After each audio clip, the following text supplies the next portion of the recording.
everybody, and welcome to the Absolute Football Podcast, Absolutely Lower League, the show dedicated to everything from the EFL Championship, League One, and League Two.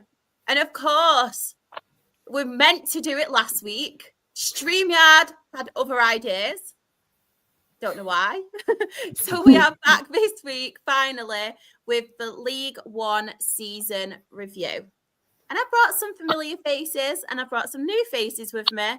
And there's a face who should be on and she's not on to talk Stockport. So she doesn't come on. We'll just say negative things about him, Claire, if you're watching. I'm only joking.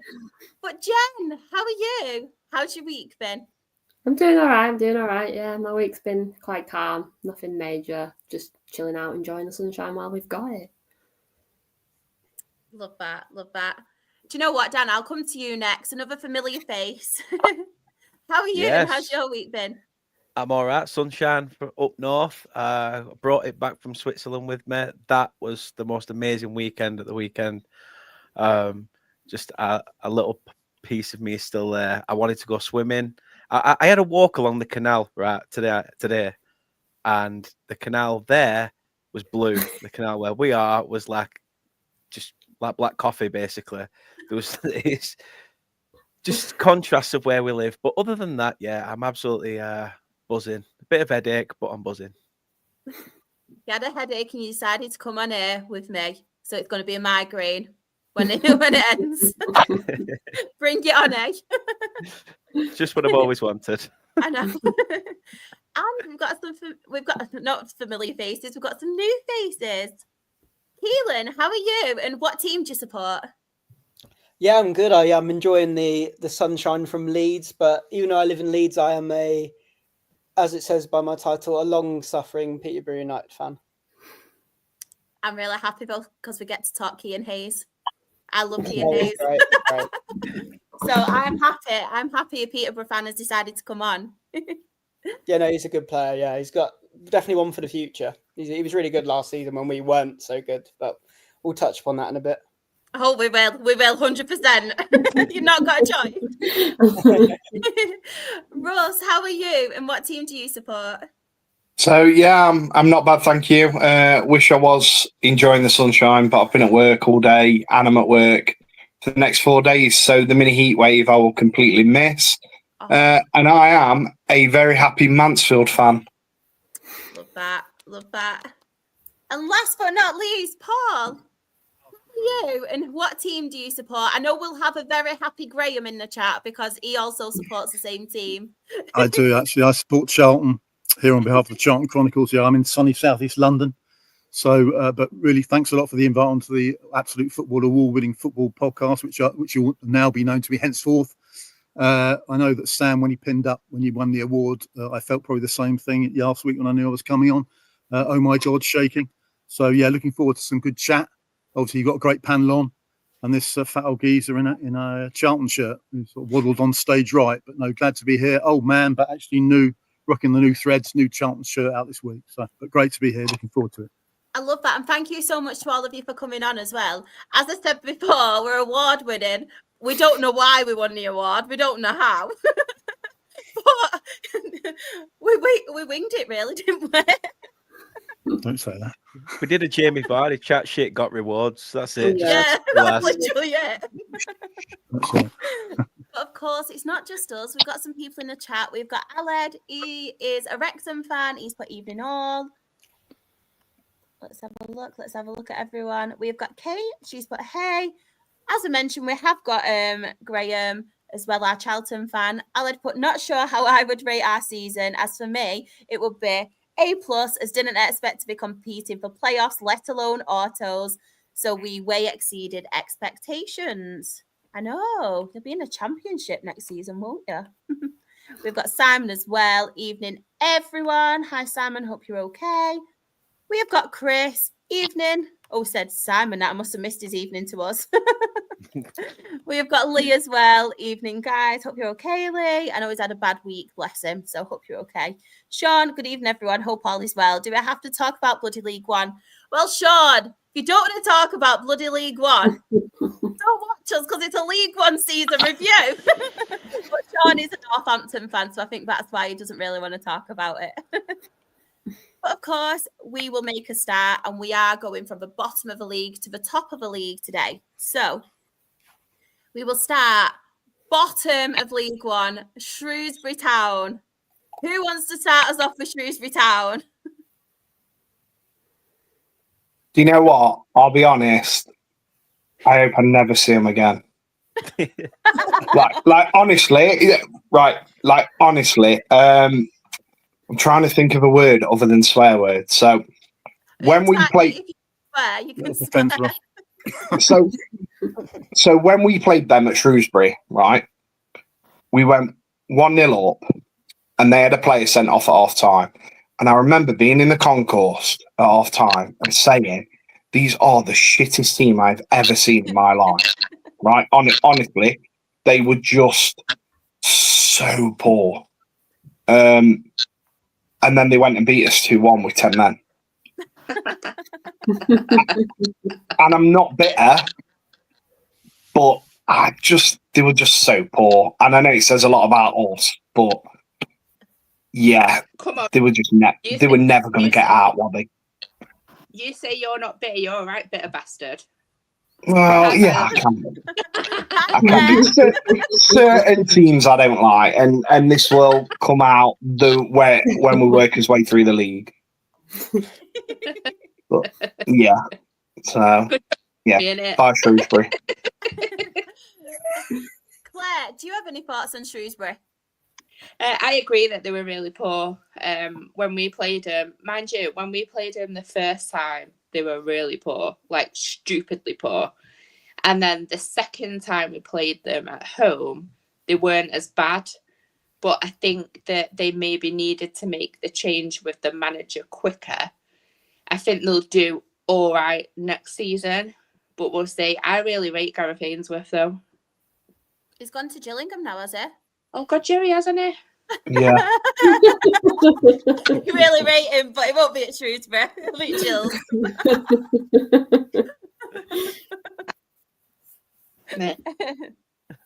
Alan is going down and the Reds going up. I mean, John Marquis obviously got 11 goals for them, top goal scorer. Quite a consistent goal scorer. Yeah. Quite a consistent goal scorer as well. I'm on one today. Football league, I know. But yeah, not a great season, is it, for Shrewsbury Town? Obviously, it finished bottom, going back to League Two as well. Anybody else got any thoughts on them before we move on? Well, I was going to say, Charlotte, I mean, they actually had 3 managers last season. They started off with Paul Hurst, then Ainsworth, and they actually had the manager bounce, didn't they? Because they actually beat Blues, I think, in Ainsworth's first or second game. Yeah, and I thought, they're gonna do something here. And then of course he went off to Gillingham and left him in the doo-doo, and they got Mike Appleton. So good luck with that. Yeah, with respect. I agree with what Russ said. If I didn't have to see them again, I wouldn't. Unfortunately, Burnley announced a pre-season friendly next season with Shrewsbury Town. Brilliant. Just on Mike Appleton as well. Do we think he will do a job? Obviously at Shrewsbury. Do you think he'll do a good job? No. I don't think they've got money. No. Right. Next, 23rd, we have Cambridge United. They beat us. They're massive. Any thoughts on Cambridge? I mean, Gary Monk obviously was their manager. Neil Harris. Now, what we're thinking? I'm thinking that away shirt looks like a Witherspoon's plate. It does. It really does. Like, honestly, they just, in the nicest possible way, they're forgettable, really, Cambridge, aren't they? They're like, when you come to like end of season reviews and stuff, without like having a Cambridge fan here, it's kind of like, yeah, I don't know. They did all right about October time, though, didn't they? Yeah. Got like 5 or 6 wins in a row. Yeah.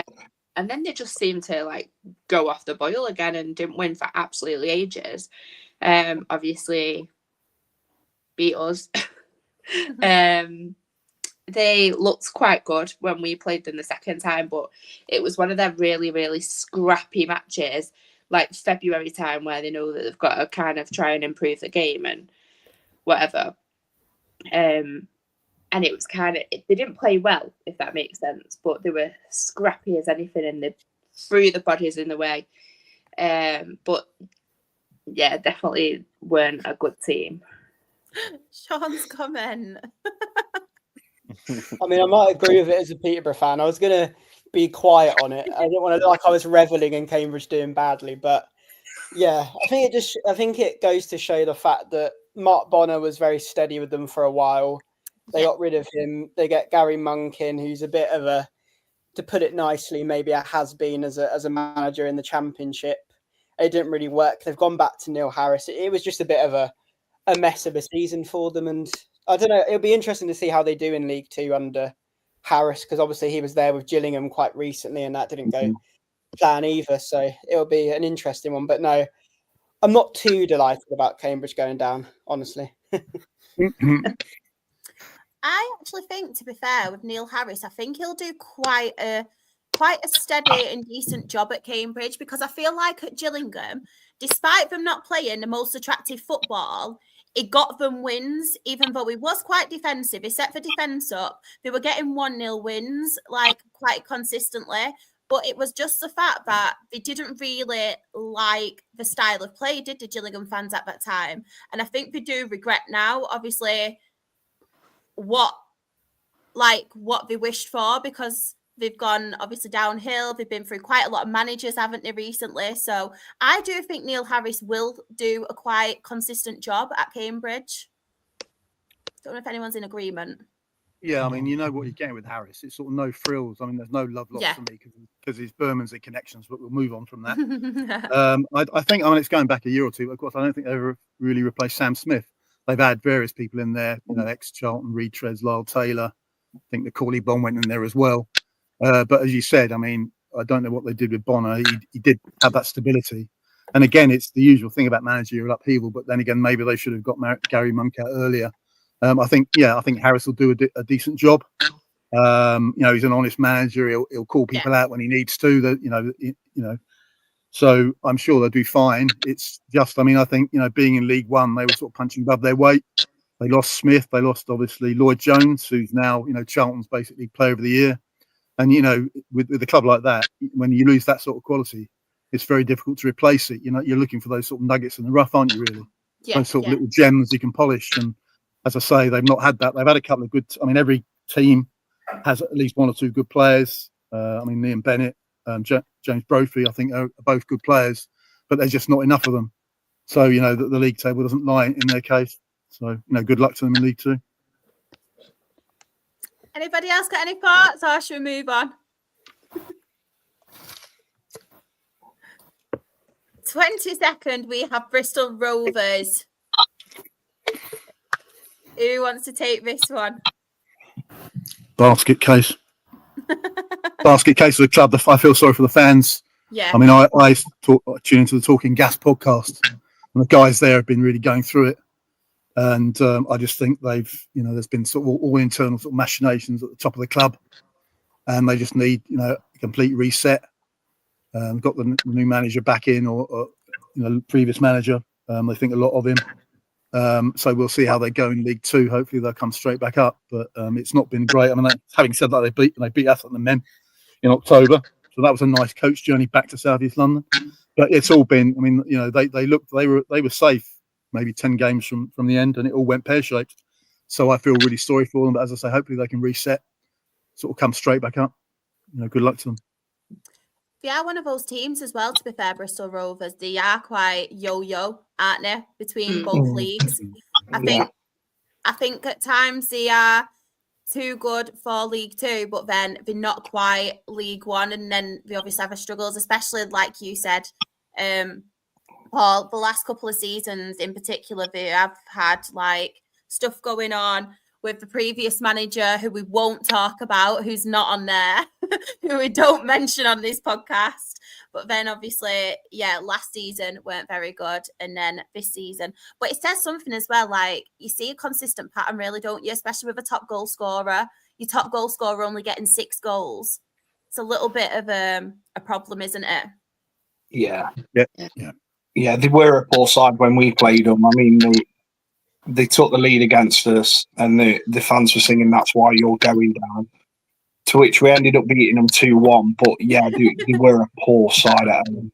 Satisfying. Yeah, I didn't think they were very good. We played them first in like August, albeit we had a cracking August. They looked absolutely awful, but then they drew with us away.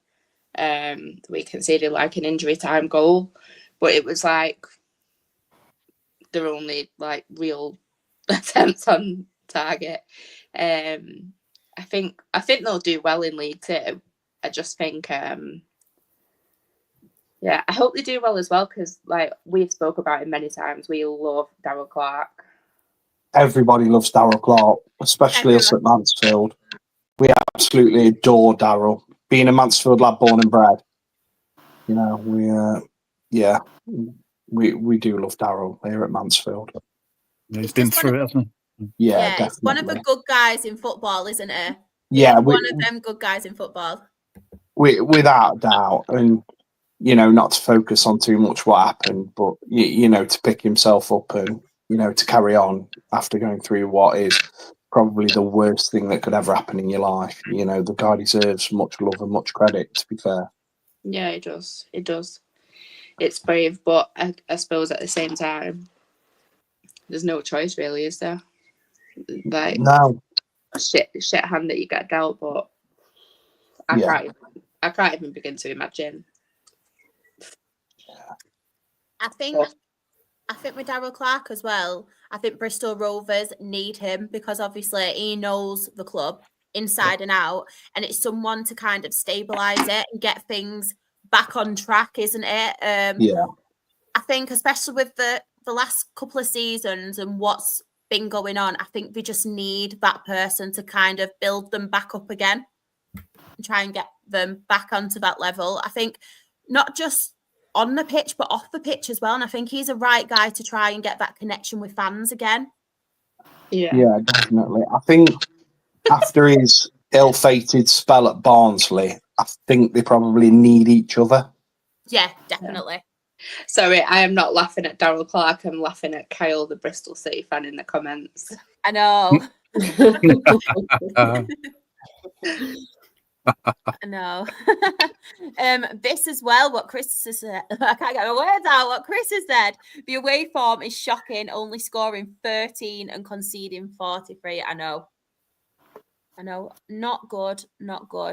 Right. 21st, we have Crawley Town. Just something I wanted to point out as well. Somebody who is very familiar to us on the podcast, Danny Cashman, who was at Worthing. We adopted him as like our player last season. He has officially moved to Crawley now. I know Southend were interested in him, but he has gone to obviously Crawley. I'm looking forward to obviously seeing him next season and what he can bring to Crawley. But yeah, last season we're on about. So who wants to talk about Crawley? They did finish in 21st position. I just want to say, I fucking love Scott Lindsay. I like Scott Lindsay. and to the point where, genuinely, the season that they went up from League Two, I had a conversation with him when they played Mansfield, and I said, look, I know the manager of the year's been done and all the rest of it, but to me, I genuinely thought he was the manager of the year to take someone like Crawley, who everyone had wrote off, and then to get him promoted as well. And then the fact that, yeah, he left for MK, and he's probably got his reasons for it, probably money, like everything in football, it's a short career. But the fact when he came back, they kind of perked up a bit, and you thought, could they actually do it? Could they stay up? And with an ex-stag like Will Swan as well playing for him, who contributed a little bit last season, not much, but chipped in a little bit. I was just hoping that they stay up, but it wasn't to be. And I think they've lost their top goal scorer now. I think it's all the other day he's gone somewhere. I can't think where off the top of my head. He's gone to MK Dons, hasn't he? Yeah, he has. That's it. Yeah, like most people, to be fair. Yeah. We just call him Milton Keynes on this podcast. Oh, Franchise. I should know better being a Peterborough fan as well. Yeah, literally, they are buying up at the moment. Yeah, they are. They've just signed Aaron Collins. Yeah, he's got to be on a wedge, isn't he? Let's be honest. And You ain't dropping down that to that. Will Collins going there as well, apparently. Really? Yeah. They're going after Humphreys as well, I think. I saw the Barnsley striker. Yeah. Yeah. Oh, really? We used to have him. He's a good player, to be fair. Yeah. Yeah, you're going to have a mental squad for League Two. But I'm on Crawley, I think they're probably going to go down with Scott Lindsay. He's obviously won promotion with them before. They'll probably be confident. And it was just a bit of a topsy-turvy season for them. I think getting him back was a big move. Sort of had a bit of their form got a bit better, but I think it was just too late for them, really. And it would just be intriguing to see how they do. I presume they'll replace Hepburn Murphy, but they're in a good position compared to like Bristol Rovers, who need a reset, and other clubs going down. So, yeah. This comment as well. As a Crawley fan, if we just conceded one less goal against Exeter, we would have stayed up, but under Lindsay, I believe we will be competing next season. I agree with that, to be fair. Very good manager, Scott Lindsay. Very good manager. Yes. Aled has put as well, there's only one Dons and they are actually based in Wimbledon. Yeah. We're all in agreement on that one. Yeah. I'm going to mute myself. I was going to say Charlotte, actually, probably for me, myself and Graham, seeing the name Crawley Town is probably a bit triggering because Tuesday, 3rd of December, about 9:30 in the evening, we just lost at home to Crawley, who were already in the relegation zone. And if you'd have said to me, Paul, you've just seen a car crash, it's okay, I'm with the AA, you're going up in May, I would have said, what you're drinking, what you're smoking, I'll have it. It was abject. And there were quite a few people, myself included, who were wondering if Nathan Jones was the man. So, I mean, that was quite a seminal night for us. It didn't turn around immediately. It took a while. And obviously, thanks to the Cobblers fan, we beat them just before Christmas 5-0 at Sickfield. So we were really happy about that. So thanks for that. But yeah, no, it was an awful night. And yeah, it was just not great. So as I say, for us to end up at Wembley and going up, you know, if you'd have told me that day we would have gone up, I would have said, I don't believe you. You're talking out of your what's it.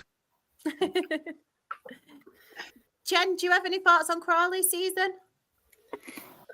It's just bad, isn't it? It's just bad. It improved, but it's bad. Yeah, I think to concede like 48 goals, obviously as a marker, Yeah. we know how bad our form was, but I just think as a fan, you've got to sit there and think like, where do we go from here now? Like, League Two is a tough league to be in. Like, it's incredibly tough, and I feel it's going to be even tougher next season. So I'm kind of glad we're not in it, because I just feel like if we was in it next season, we'd be down 100%. I feel like Crawley, they're either going to be near the bottom or they're just going to be above it. I think they're going to struggle a little bit in that league because it's very, very tough. Yeah, I actually agree with that. I think mid-table-ish. I don't think they'd be up there. But hey-ho, like, it's Crawley. Like, we can never write them off. That is true. That is true. So next up, in 20th position, we have Burton Albion. Do you remember what I said to you on this very podcast after we played them? Go on, Claire. Tell everyone. We had remember though. Very, very narrow win against them at home. And I came on the podcast and I said, this is the best time to play them. They are 100% staying up under that manager. Yeah. Gary Bowyer, like, honestly, had been playing some really, really good football. They were really tough to break down. But, yeah, I predicted right then that they'd stay up, and they went on some amazing run, didn't they?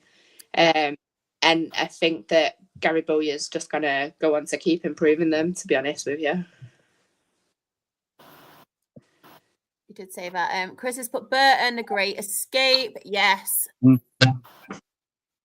one of them teams, though, Burton. I feel like they're always roundabout there, aren't they? Like they're always like hovering around about there.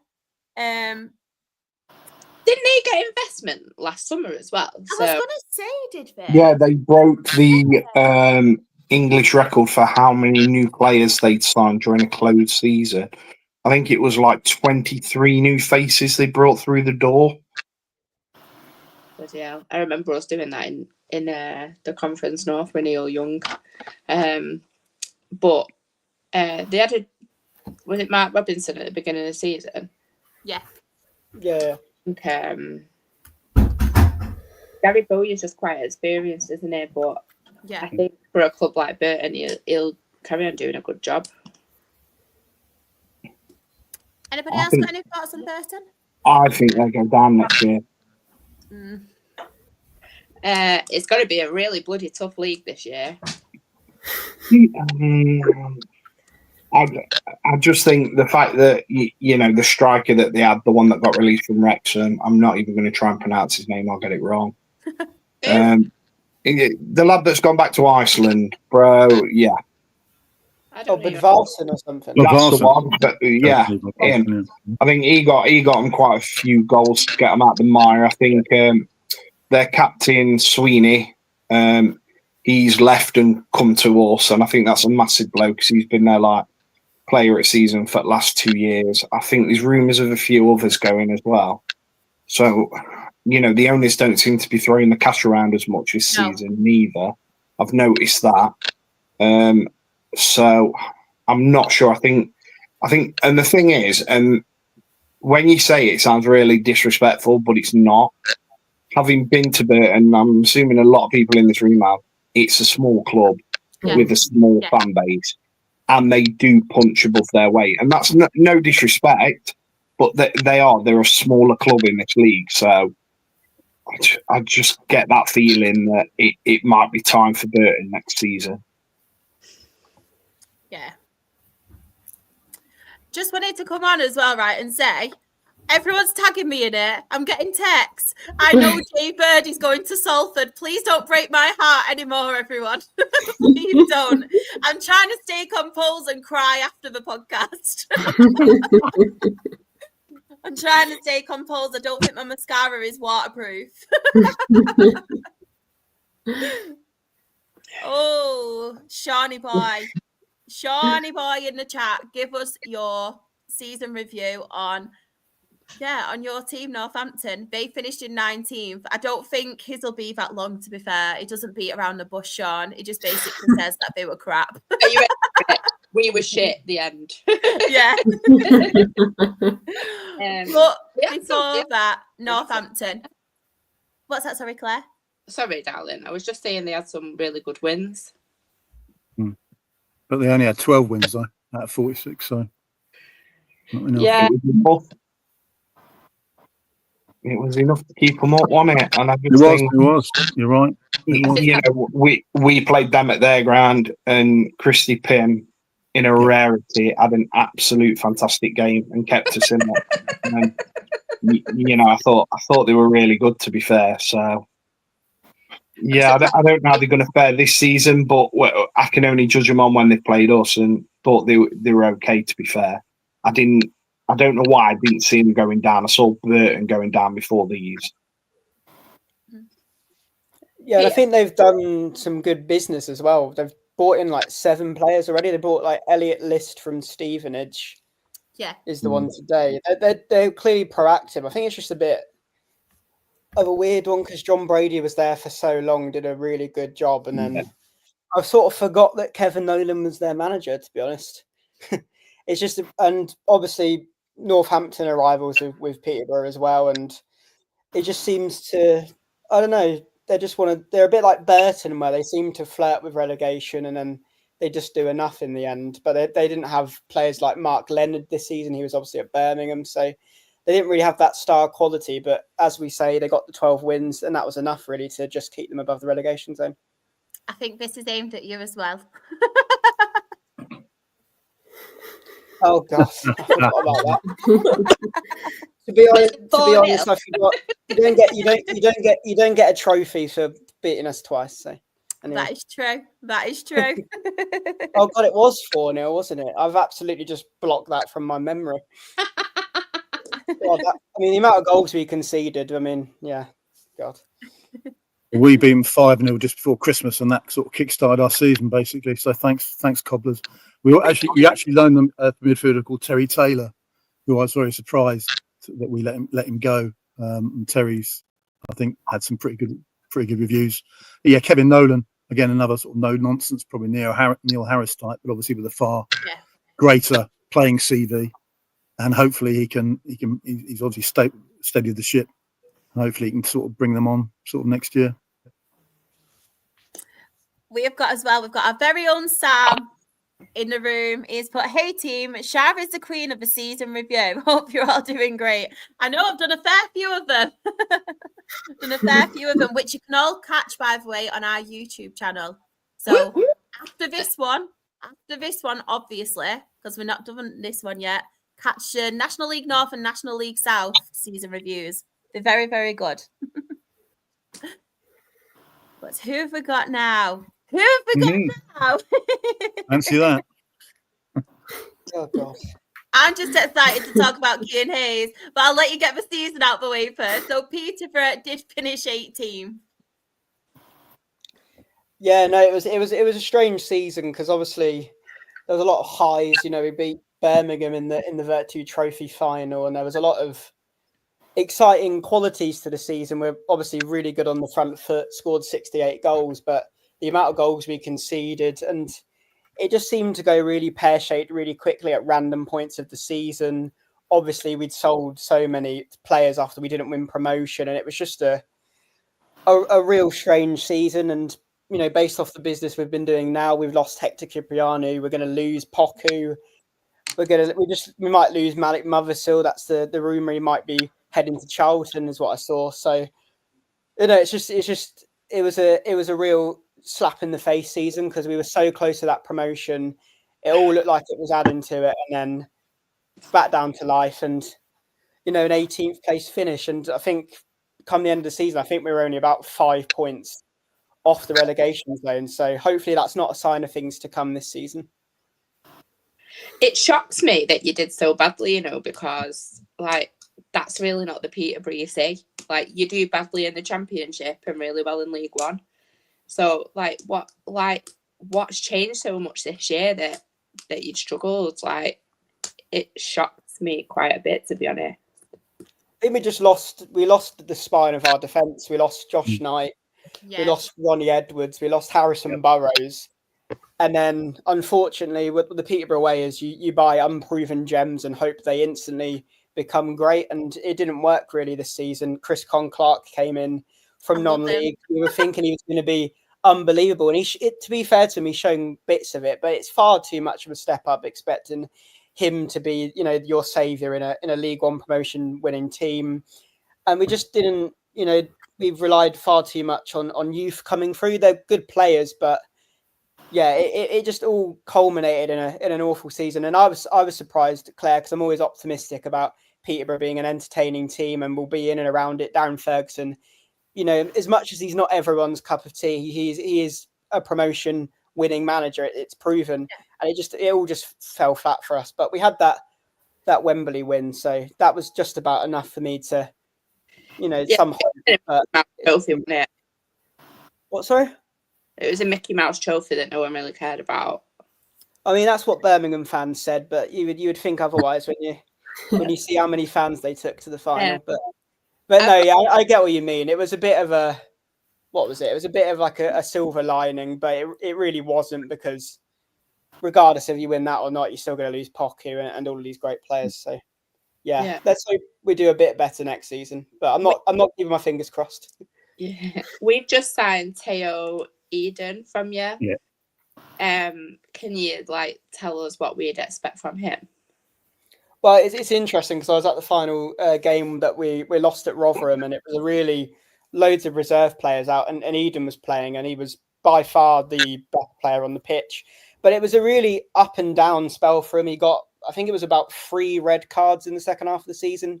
Very hot-headed player, but he's a very good he's a modern day fullback, but he can play in central midfield. He's constantly wanting to make things happen, create openings.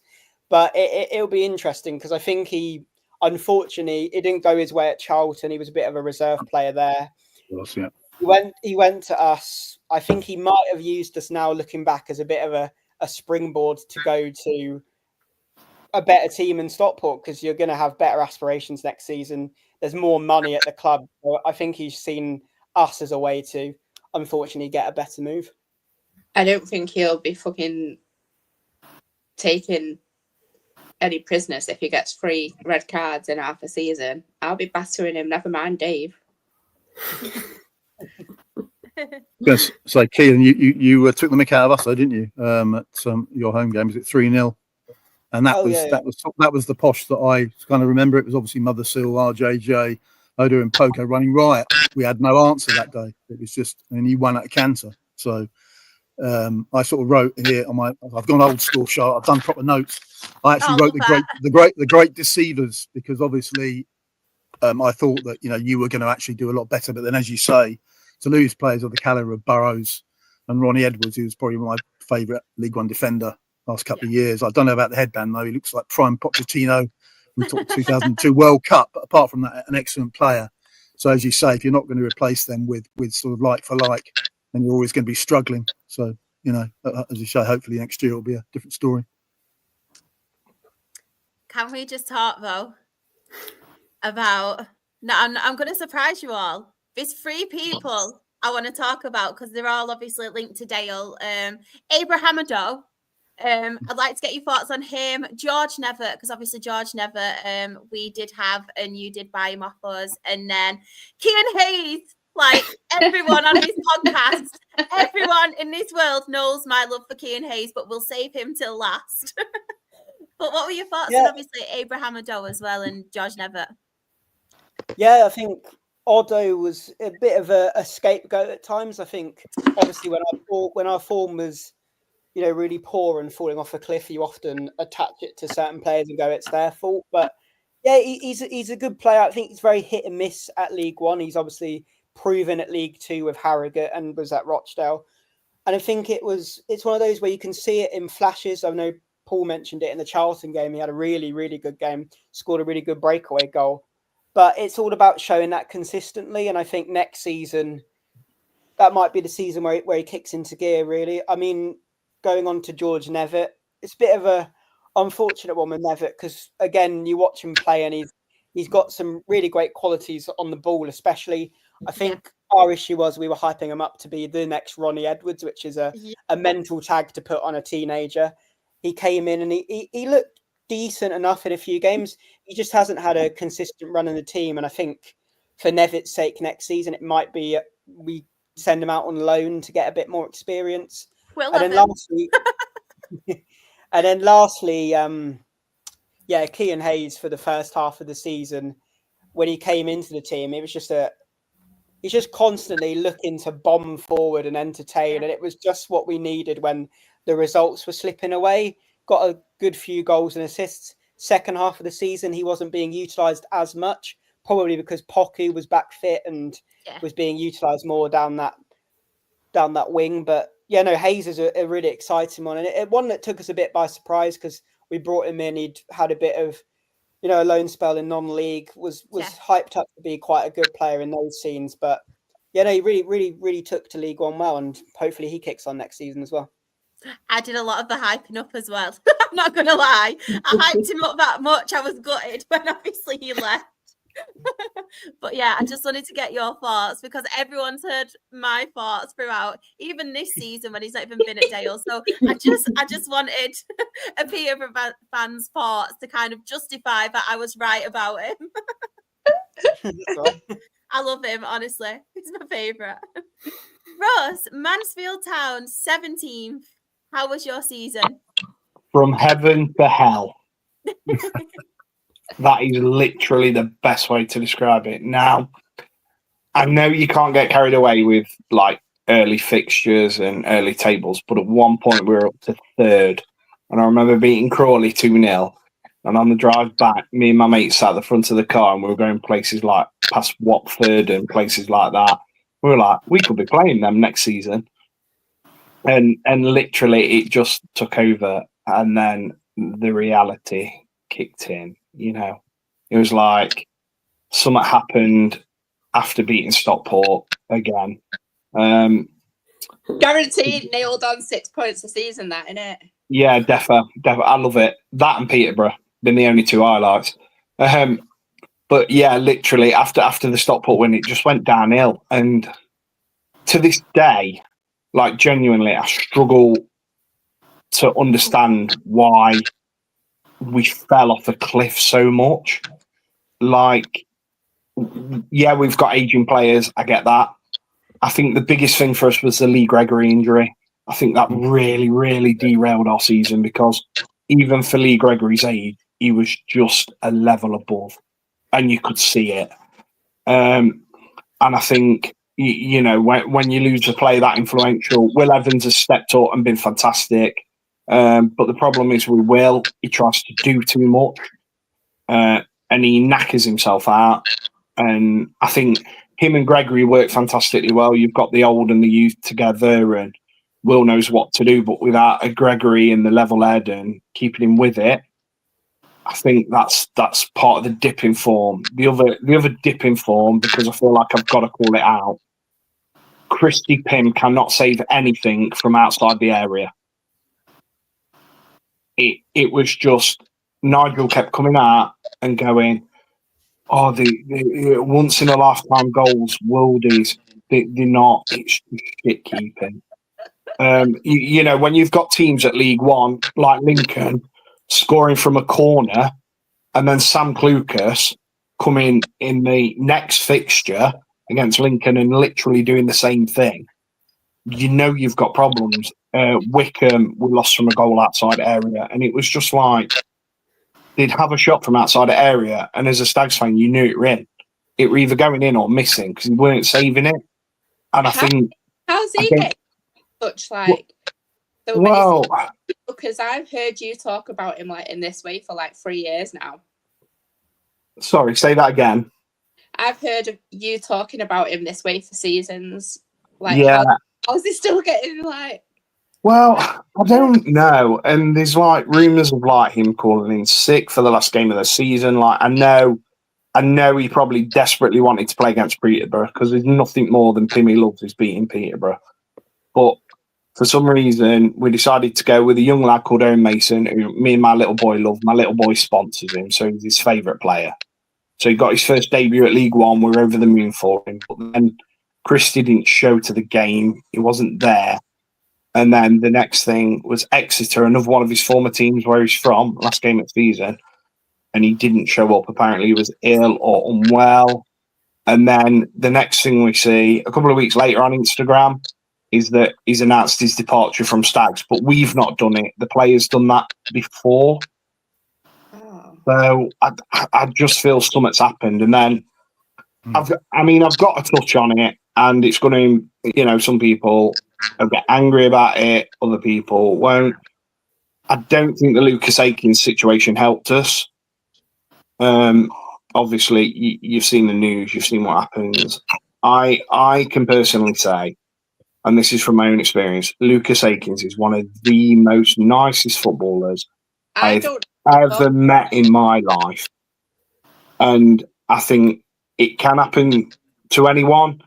And I just think that, 2 lives have been lost that day. The person that actually lost their life, bless him, and then Lucas as well, because, nobody, everyone suffers during these things. And obviously he's been to court, he's got his sentence and all that. And I just, I know we've made no official statement on it. And I think probably that's the right thing to do.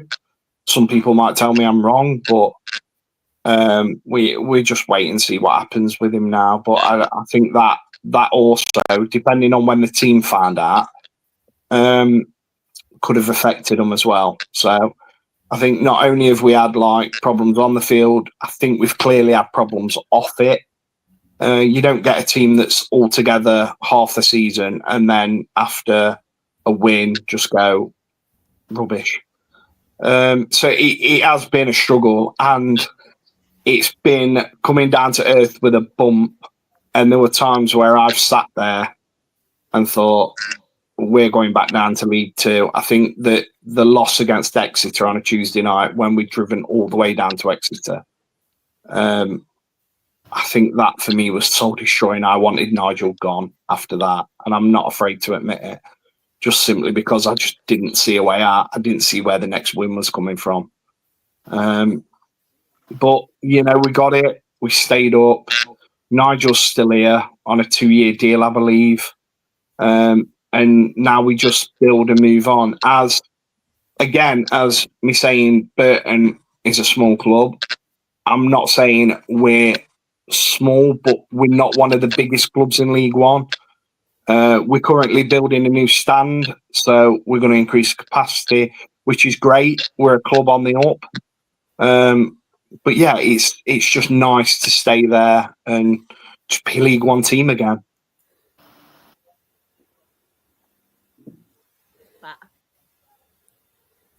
You gave us a game, actually, to be fair, Russ, both games against Charlton.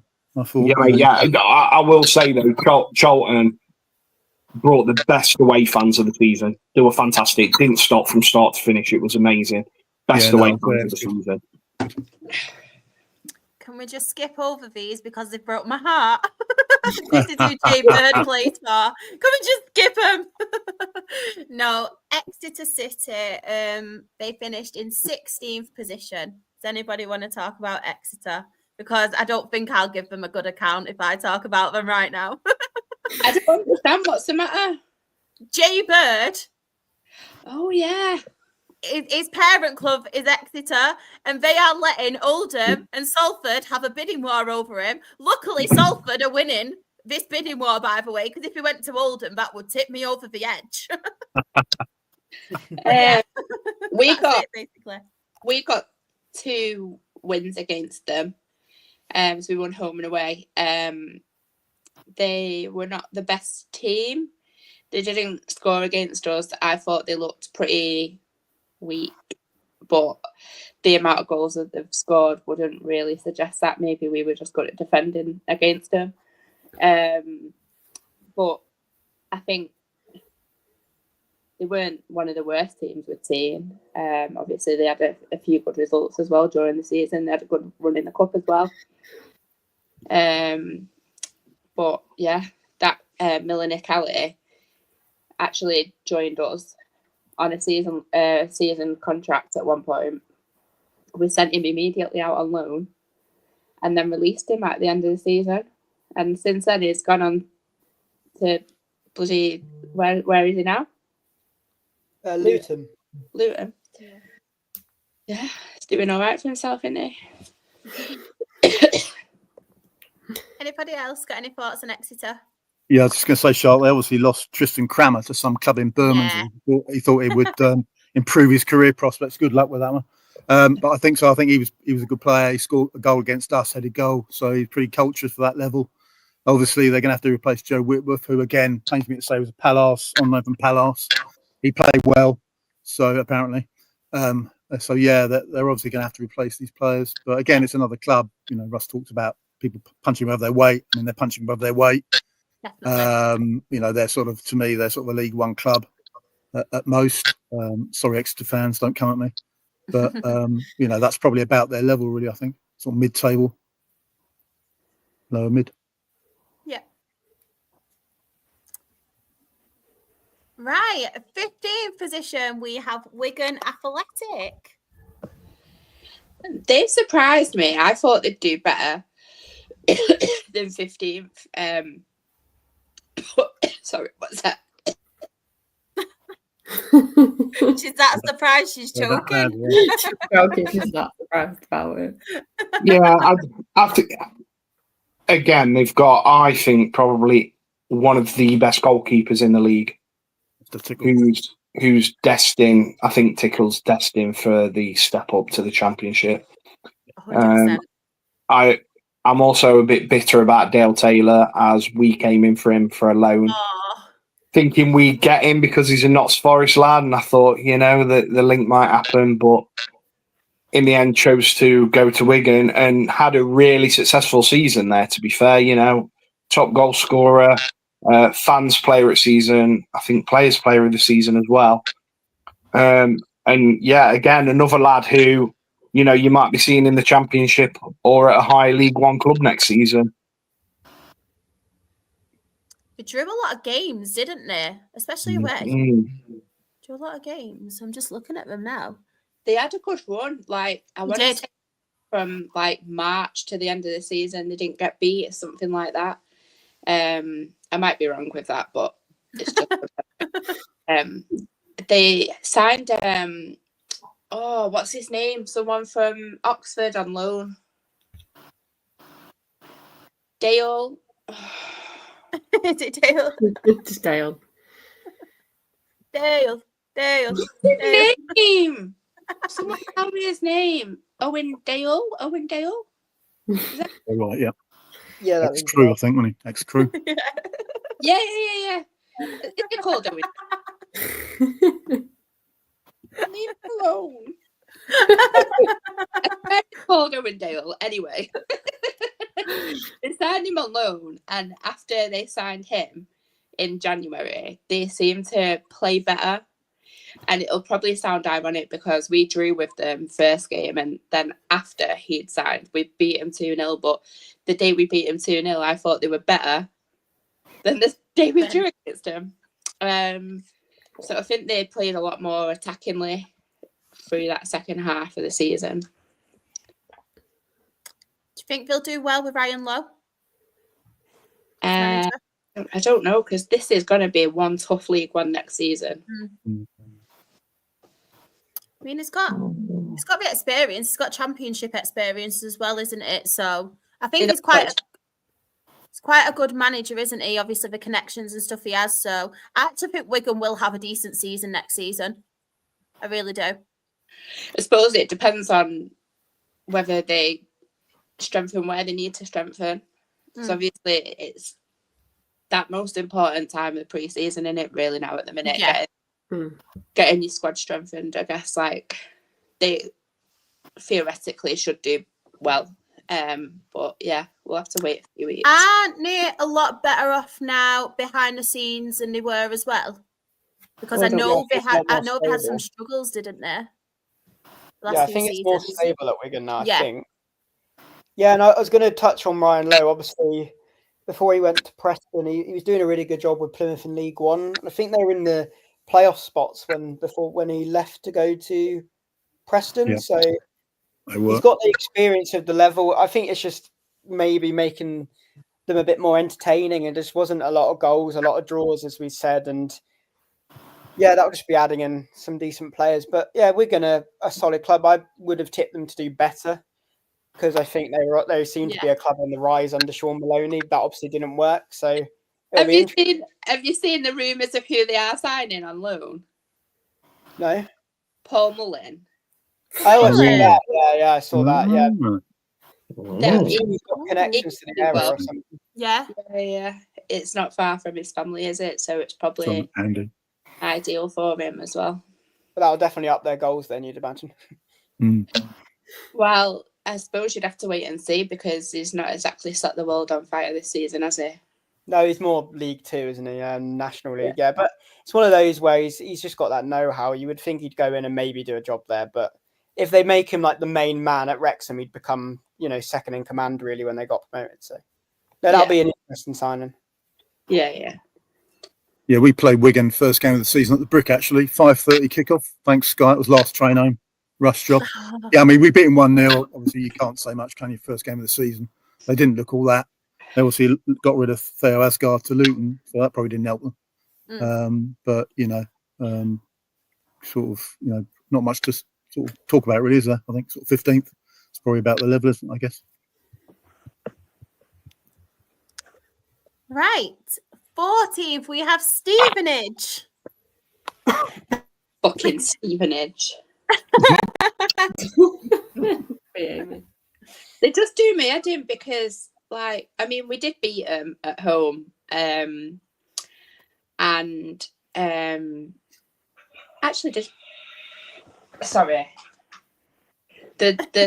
the flush off Disney party. Mum life. They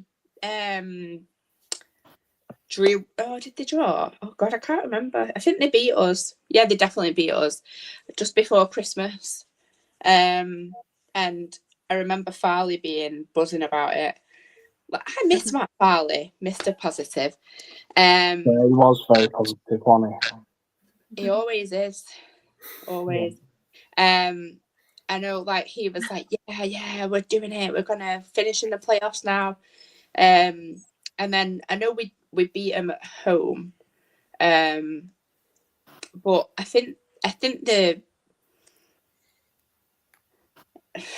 mid-table, I think it's about right for them. They become more likeable without Steve Evans, I presume. I don't know. I just think they're a boring club. They don't play the best football, do they? Yeah, it's just they're just there, aren't they? I think that's the nicest compliment I've got for Stevenage. They're just there. Yeah. Well, they've got a good spine: Pergiani, Jamie Reid, Dan Kemp. Yeah. But other than that, And he's a as you say, Dan, not much really. defender. He used to play for us years ago when we were in the Football League before having our trouble, and he was such a good player even then. I actually, do you know what? I think Stevenage have done well because I feel like from where they were and they've built themselves up, haven't they, season after season. I actually think in League One, they're actually doing quite a good job of stabilising themselves because it must be tough. It must be tough, especially against some of the clubs that obviously have got a bigger budget and they've got more of the finances and things like that. So I think it's kind of because obviously from the days we were kind of punching above our weight in League One. So I have massive respect for clubs like Stevenage and stuff. I know some of you might not and things, but I just feel from where they've built themselves up and they're kind of finding the feet and they're still in League One because it must be a struggle sometimes, especially when it's getting more competitive each and every season. They're not skint though, are they? No, but what I'm trying to say though is just being a bit of a smaller club. From being a smaller club and like obviously where they've come from and they've built themselves up to kind of stabilise and stuff, and how each and every season it is getting more and more competitive, and you've got the teams coming down from the Championship who obviously no pushovers. You've got like your teams like your Birminghams, Wrexham, Stockport with money. Then you've got people from League Two obviously coming up. Like I just think they've done a pretty good job. Especially considering it's a new manager as well and a new them because Steve Evans were there for so long, wasn't he? Ugh. I know, I feel the same. I don't think anyone likes him. I see what you're saying. I think in many ways, I kind of see him as a well-oiled machine, if that makes sense. I think they do the basics right. I think what I really respect about Stevenage, even though I do get what Russ is saying, I think with Stevenage being quite a bit of a smaller club, they're like a real part of the community, and I know that they do things for the fans and stuff like that. And I think they've got a couple of really good signings in so far, haven't they? So I think they'll be all right next season as well. I do really like Dan Kemp as well. I know Ella just says it gives him PTSD, but what a player. What a player. 13th, there his face. His face is there. Result to see. Can we just skip these? Rotherham United, 13th. Who wants to talk about them? Steve Evans did what he normally does, spends a load of money, brings in a load of average players, either gets a sack or pisses off. And then the team seemed to do a little bit better. But yeah. And honestly, I think at the start of the season, I think a lot of people, given Steve Evans' successes as a manager, which really hurts me to say, a lot of people would have put them up there. Yeah. And I for one was really, really shocked to to see how far they dropped down. And it was surprising, really, because I thought if anyone had turned it round, it'd be Evans, and they had the striker that they signed. Was it from Peterborough? Was it Peterborough the season before? The guy with the neck tattoos. Johnson Clark Harris. Yeah. Yeah, and I thought he would do a lot more than he has. Yeah, he's barely done anything for them, has he? Really? Yeah, no, he's done absolutely nothing, and I just think, they're one of them teams that I think massively. When we speak about Peterborough underperforming this season, yeah, I think Rotherham are probably up there as second worst underperforming team this season in this league. 100%. Yeah, I agree with that. 100% agree with that. Well, they were a yo-yo team, but the music stopped, hasn't it? So got a lovely ground though. Absolutely lovely ground. Yeah, I enjoyed the pre-match in the blue coat. That was nice. Yeah, the result was crap, but there we are. That's his life. I know that feeling. I agree with that actually. I think they were definitely didn't fulfill their expectations of never mind their own fans, but everybody else as well. Yeah, not great. My mouse isn't working. No. Oh, everyone's going to laugh at me in the chat now because of how I say it. It's how you say it, though. Go on, Claire, you say it. And where did you finish? BKD. 12th position, we have Barnsley. Everyone for some reason laughs at me. Can we not? Can we skip this? This is like seeing your ex happy and in love with somebody new. I just want to move on.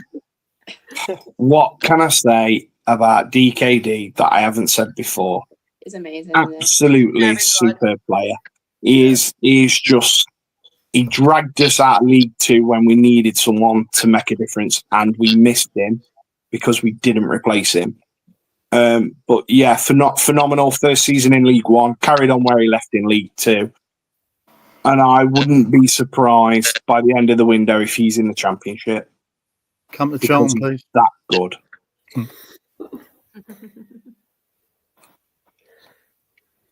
That's all you can say, aren't you? You look at his 18 goals.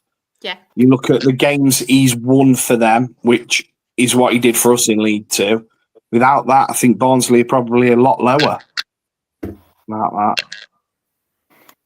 That's what I wrote down, Russ. I've got DKD. That is all. Yeah. There you go. That's all you need to say. Exactly. That's it. Yeah, like I actually went to Barnsley away, and it was amazing atmosphere. We scored a injury time equaliser. We should have won, to be honest, but it's what it is. But I didn't think they were all that. Davis Keeler done. I think he needs to test himself at Championship. I think with his age now, he's not got that long to do it. No, I'd agree with that. I think whoever comes in for him, I think there's rumours about West Brom, isn't there? I think he could be one of these little gems that you get from League One that perform in Championship. But then you look at it and it hasn't worked out yet for Macaulay Langstaff, has it, at Millwall? Yeah. Right. So, that's a risk you take sometimes, isn't it? So, but yeah. I think he'll go. And the thing is, Barnsley have got financial trouble. I think they've just shut down. Is it their women's team they've just closed and something else?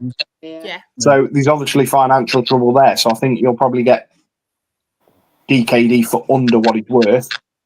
And I don't think that money's going to get reinvested in the team. I think there's rumours all over about Humphreys going as well. And there's been very little incoming or rumours of any incoming. So I think Barnsley are one to watch next season.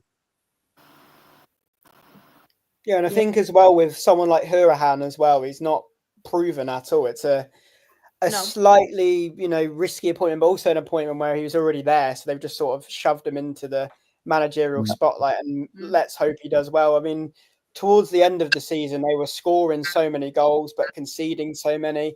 It was just a really inconsistent season. And also Oakwell was just not a happy hunting ground for them, really. 6 home wins all season is really poor home form. So we'll have to turn that around next season. But I'm with you, Russ. I think they could, be in danger of slipping down even further in the division. Yeah. I agree. I think that you're right about Oakwell. Like, when they're doing well, the crowd at Oakwell can really make a difference. But like, when they're not playing that well, it becomes like the complete opposite. Like, when we were there, even though we were losing till the 91st minute, the atmosphere was absolutely shite. Yeah. Like, we didn't hear anything from them. Like, they scored a penalty in the 4th minute, something like that. And for the rest of the match, they were just like statues. Like, I'm not saying we always have the best, like, atmosphere, but for that whole match when they're winning, like, come on, you're at home. Come on, back your team. I think fans can underestimate the difference that they can make to the team. Yeah. Right, 11th, Lincoln City. What's on Lincoln? They Just annoy me. picked over, didn't they? Yeah, we did take over. I think they're in the right position. Again, another team that's, lost some big players at the end of this season as well that helped them take over. Yeah. So it'd be interesting to see what they do. But yeah, just like, the interesting thing is, like, when we're going through this and when we're seeing like top goal scorers and they're only just hitting 10 goals. Yeah. When like Will Evans, obviously we didn't play that well, but Will Evans has got 13. I think Gregory 9 or 10. And you just look at some of these teams and how reliant they were on like one person. Yeah. And I think maybe it is like the bottom half of the table. As we get up and up, you'll probably see people in the like 12s, 15s and all that. But realistically, a lot of these teams are where they are because A, the defence is poor, and B, they didn't really have a striker. Yeah. There were no consistent goal scorer, was there really?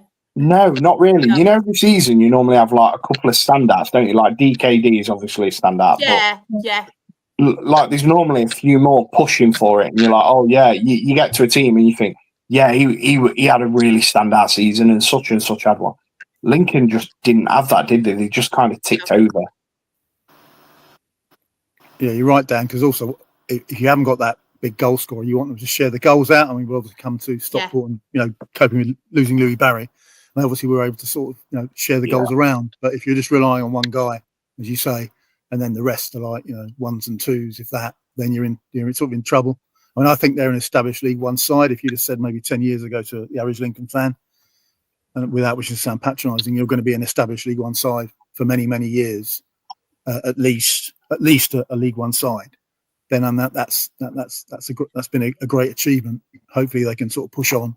But I guess where they are, I mean, they're obviously a one team town or one town team, whatever. But I guess it's to what degree can they expand and sort of go up the leagues? Obviously, some clubs have the ability to expand. They're in a great big catchment area. They can attract lots of fans. I'm not so sure if they can attract them to sort of Stinsel Banker as it'll always be to me. So yeah, I think you're right.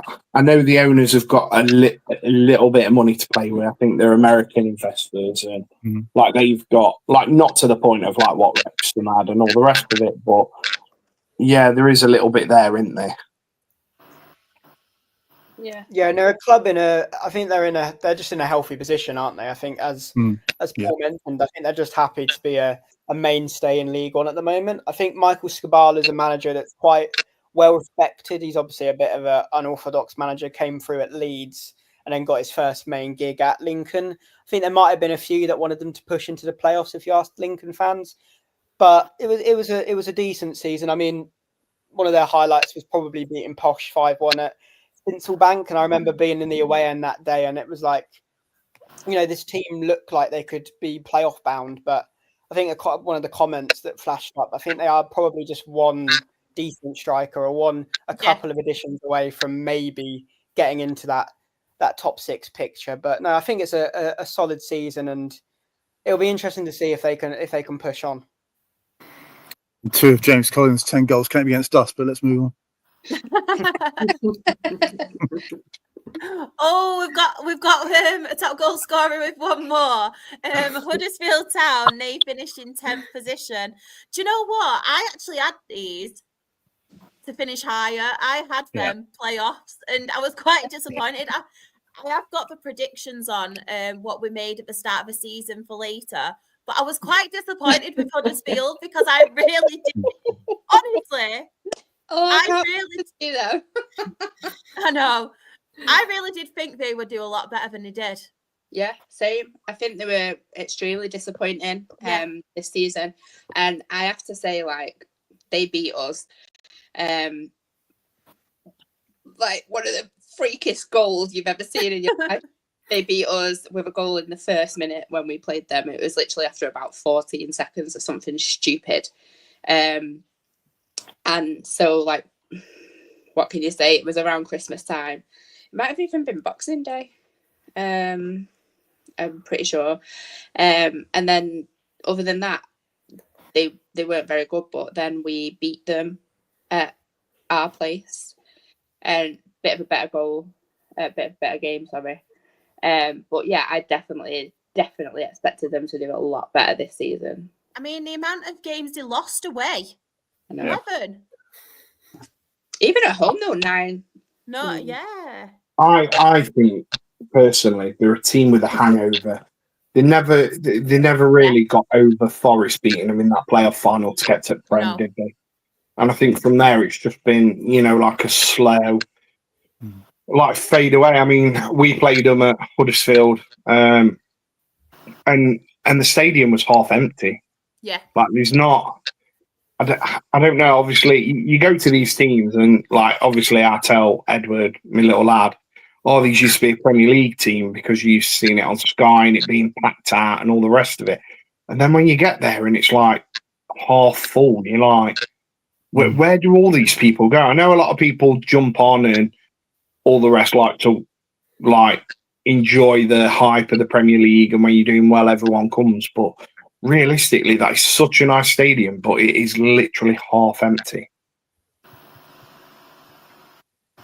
Pretty full when we went, but then again, it was Boxing Day, and that's a traditional busy match, isn't it?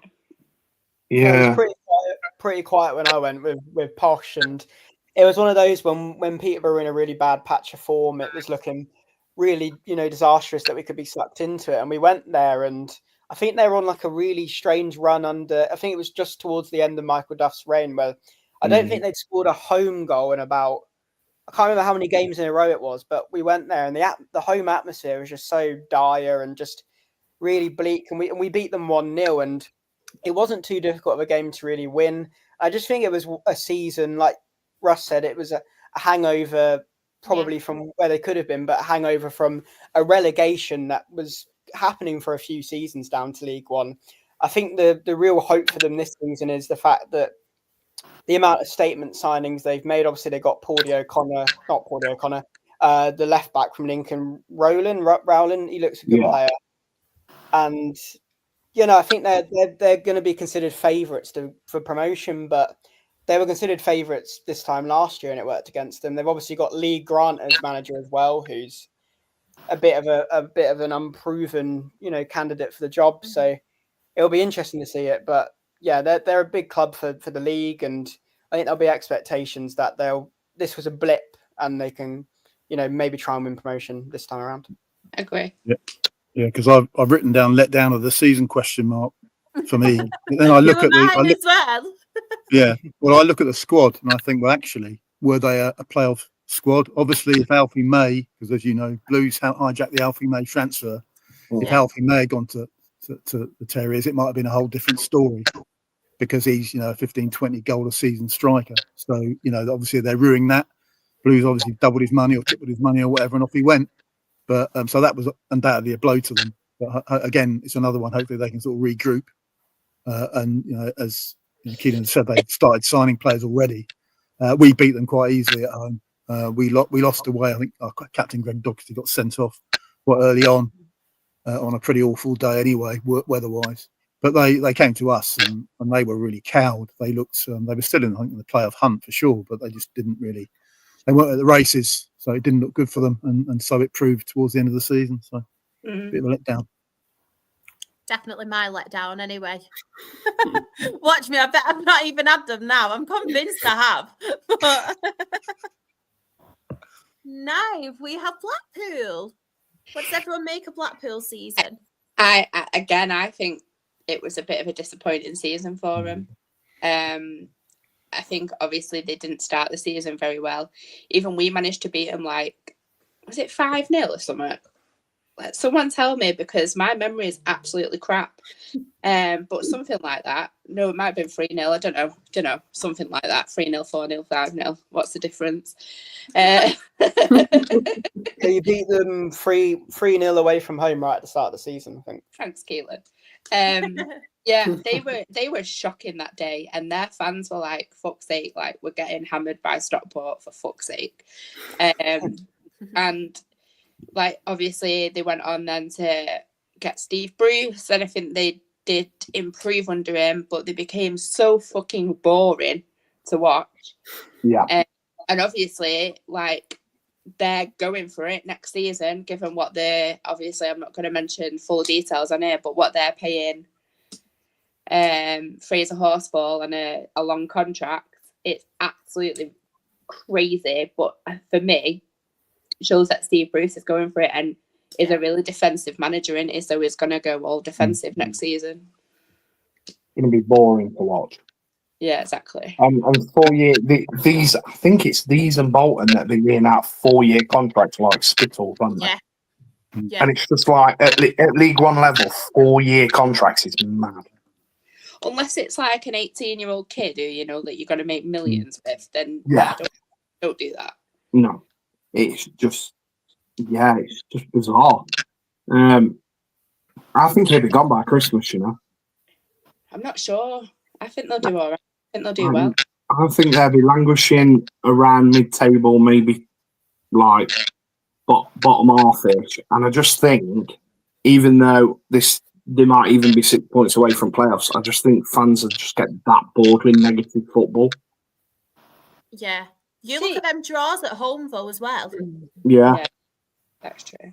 11 draws. Sorry, Claire. I'm so sorry. I was just going to say, if you play boring football and you don't get results, then it goes sour pretty quickly. But if you play boring football and win loads of matches, fans don't give a shit that it's a boring match. Apart from Gillingham. Oh my God. Yeah, I think they'll be all right. I can't lie. I think they'll do well next season. I think they maybe have gone with a different approach with Steve Bruce as well, because Neil Critchley was a bit more easy on the eye as an approach, I'd say. Well, anything's a bit easy on the eye compared to Steve Bruce. And I think it's one of those where they're just, they're a mainstay of League One now. And, Fraser Horsfall's a big sign for them. They got Ehekwe from Sheffield Wednesday as well, who's proven at the level above. But it's all defensive signings. So, I don't think it's going to be a very entertaining season at Blackpool. But I can see them pushing for the playoffs. I don't think they'll be in an automatic promotion contender, but I do think they'll be somewhere in and around the playoffs next season. Yeah, when they came to the Valley, it was quite early. I think Bruce had just taken over. It was just one housery event after the other. They all got this mysterious falling down disease every time he touched them. And it really was. I mean, they actually won, typically, Albie Morgan, our ex-player, scored the winner. But they were just falling down the whole time. It was just embarrassing. I mean, I don't know. I can't remember how much the ref added on, but it was nowhere near enough. It should have been about 15 minutes. So, fair play. They won the game. Bruce set out his stall, but it was just so infuriating. So I think they need to do be a bit more creative, I think, if they want to push on. But I'm just obviously bitter and twisted, so ignore me. 8th position, we have Bolton Wanderers. I mean, it's another disappointment, really, isn't it? Yeah. Very. Yeah. Yeah. massively. I quite like being in the same league as them though, because we get some really good games. You know, it's a bit of a local derby for us, only just up the road really, and we just seem to beat them. Like we beat them like 1-0 away, and I swear we beat them 5-0 at home. Keelan might need to double check that one.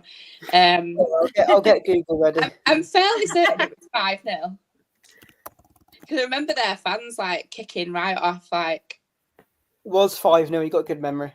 woo, woo! At once. I thought they were shite, a bag of shite, but obviously not too shite because they finished 8th. But I think they improved obviously after they sacked Ian Everett, didn't they? Yeah. I really like Stephen Schumacher though, me. I shouldn't, and it's same for Ryan Lowe. I shouldn't because of the links, obviously, to our rivals, Bury. They were like back in the day and stuff when they were in the EFL. They played for Bury, and I shouldn't like them, but I do love these up and coming young managers. And I just feel like with Schumacher, even when he were at Plymouth, to be fair, I thought he did a really, really good job. And I think with Bolton and even the players they're signing now, they've made some really good signings for next season. But yeah, I thought last season was quite a disappointing season considering the players they did have. Obviously, the money they do have as well. They're not short of money, have they? They're quite well off on it. No, are they though? Because they've sold their top goal scorer for MK. True. So are they as well off as what we think? Because like you look at that graphic, and the guy that's got 12 goals has gone to a league below. So it does make you wonder. And the other thing is, with the amount of managerial merry-go-rounds there is, I'm surprised Ian Everett hasn't been linked with a load of other jobs yet. God. No, I It's think just gone really. I don't like it. It's a wrong I go. can't stand them. I reckon he's one of those. To be fair, I don't like him because he's ex-Chesterfield. But yeah, Yeah, I think he just needs a break from it all because Yeah. they hung on to him at Bolton for far too long. yeah. The amount of promotion near misses they had, and it was just by the end of it, it was just such a toxic atmosphere at Bolton, and it's just one of those where Stephen Schumacher's come in and tried to fix it, and it's not an overnight thing. No. It's been a bit of a turbulent summer for them. Obviously, Aaron Collins has gone to MK Dons. But yeah, they're a massive club for the league, so they're always going to be, tipped to be in that promotion reckoning. And it just depends if Stephen Schumacher can make it work, really. Yeah. Agree. Yeah, and some managers have some managers obviously reach their sell-by date with certain clubs, and I think Everett had gone past his. I was up there for what turned out to be his last game, so it was like tough sheet for Ian Everett. So as I say, but it was. Never get over stage. Yeah. Oh, Never. Fantastic. Keelan, I know you do have to go now. So before you go, do you just want to tell everybody where they can find you on all the socials and stuff? So yeah, it's just at Sarson Keelan on Twitter, and I write a few EFL articles for a website called Football Fancast. So if you just Google my name's quite easy to find on Google. There's not many Keelan Sarsons in the world, so if you want to read about me talking about EFL stuff, I'm on there usually. But yeah, it's been great fun, guys. I just have to head off. But yeah, no worries. I'll watch the rest of it tomorrow. No worries. See you later, dude. Have a good Thank evening. you so much for joining us. No worries, guys. See ya. Bye. I'm so glad I found someone who loves Kean Hayes just as much as me. That is my mission in life complete now. I don't know. 7th position. Obviously, there's a lot to talk about this one because obviously they've had a lot going on. I'll get my mask out, Charlotte. I've got my mask. If that's all right. Yeah, of course. I love that mask. I'll die young. We have covered it quite a lot, haven't we, on this podcast? Obviously, Jen and Claire. But how do you think Reading season has gone? Because, I mean, on the pitch, we've not let bother them one bit, have they? So unlucky just to fall short. outstanding. Probably Jen's one of the best to talk about it, knowing what they Yeah. can go through. I think as a Morecambe fan, obviously we suffered a lot this season with the ownership. Luckily it's been sorted. We've got new owners going into National League. It looks very, very positive for us. But we didn't have the off-field migrated onto the pitch as well. So you could tell that the players were suffering with the off-field issues that we had. But with Reading, I think they just phased it out. They were just like, right, that's what's going on off the pitch. Let's just get on the pitch, give the fans something to cheer about and enjoy and see what we can do this season. So for me, I think Reading have topped what they could do with everything going off behind the scenes. The fact that they were 7th and they just missed out, if I was a Reading fan, I would be ecstatic with that, knowing that you weren't in a relegation zone, you weren't scraping, you weren't fighting, knowing you had bad ownership off the pitch. So I think for me, I think Reading next season, now they've got the right owner and they've got the right backing, I don't see why they can't be in the playoffs next season. Because if they sorted everything out off field, the on field was never the issue. So for me, I think next season, I'd probably say they'd be in the playoffs. Yeah, 100%. I think as well, when Ruben Sellers left, we were like, oh, like, is it going to continue to go as well for them on the pitch? Is he the link? Is he the reason why they're doing so well? But it didn't seem to, be a big impact to him. They carried on. I just think it's absolutely outstanding that they've managed to finish in 7th place. Yeah, like, disappointing that they didn't get in the playoffs. But they should look back at this season and be extremely proud of the progress that they've made on the pitch, given all of those issues. And I think for the players who didn't let it get to them, they carried on just doing their thing. Like, sometimes it's difficult to not get swept up in what's going on, like, are we going to get paid, like that kind of thing. I just think I can't credit them enough. I think they've done absolutely amazing, and 100% will back them to be up there next season.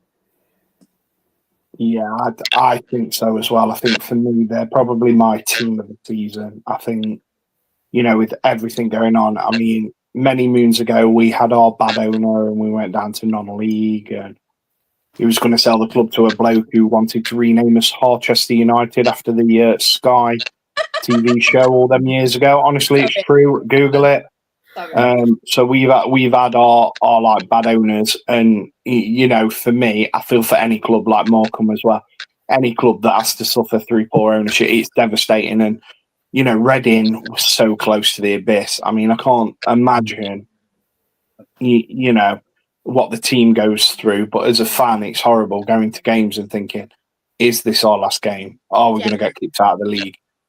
What am I going to do every Saturday without my football team? And it's hard not to let the off the field things affect you. And I think seeing the table and seeing Reading 7th isn't telling the whole picture of their season. And I think for them, that position for a Reading fan is probably the equivalent of getting promoted to the Championship, because I think when people saw what were going off, a lot of people, like Morecambe got written off before the season started. And I think Reading did as well with ownerships. And Sheffield Wednesday probably will be at the start of next season with their ownership troubles. And, going off a slight tangent here, there really does need to be something in football where they look at these owners, because you can't keep allowing people to buy these clubs, bleed everything from them, and then go, right, I'm just going to do all the saleable assets. And, these are people's livelihoods. And it's just, fair play to Reading. And I'm absolutely over the moon, even though they didn't get playoffs, the fact they just stayed up and they've got a club next season. Even if they'd have gone down to League 2, you've still got a club. It's like Morecambe. Yeah, you're non-league, but you've still got a club. Dale's had their ownership problems. Oldham's had theirs, but you've still got a club. You've still got somebody you love and support and get to watch week in, week out. And I think that's probably the real winners here, that there is people still out there willing to step in and buy these football clubs. Yeah, 100%. Can I Yeah, I just won't say, sorry, go on, Paul. Well, I was just going to say, I mean, I won't bore you with Charlton's ownership problems. We still don't own our ground or our training ground, but that's by the by. I think we're in a better place than we were.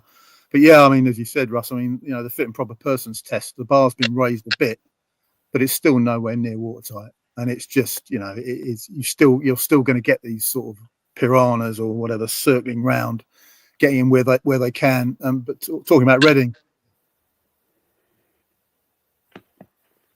monumental from all of them. If you think about some of the players are incredibly young as well, so it's difficult, isn't it? It's all right saying I'll concentrate on the game and all that sort of stuff, but the outside things, they will impinge, they will affect you. I think obviously with Sellers going as well, that didn't help. But obviously the person they needed to come in was someone who knew the club, and obviously Noel Hunt, ex-player, coach, and he's been the figurehead they've all rallied round. So he's done an incredible job as well. But I think it's just the whole club. You had Dave from Cell before we down a couple of months ago, before it was all announced. It was clearly he was understandably incredibly worried, and as you said, they were on the brink. It was like the 11th hour, 11:30 or whatever. So I mean, for them to just duck out in the playoffs is incredible. I see they bought Paudie O'Connor already. Good acquisition. Yeah. So I'm sure they can go with the new ownership, with Curry coming in. I think it's probably good times. They can just concentrate on just the football now. And yeah, absolutely. I'm sure they'll be in sort of prime position for at least playoffs next year. Yeah. I just wanted to say as well how I thought it was amazing, all the fans, like what they did and stuff, and how they stuck together, like the groups, all the raising awareness and things and trying to get the message out there. And that's one.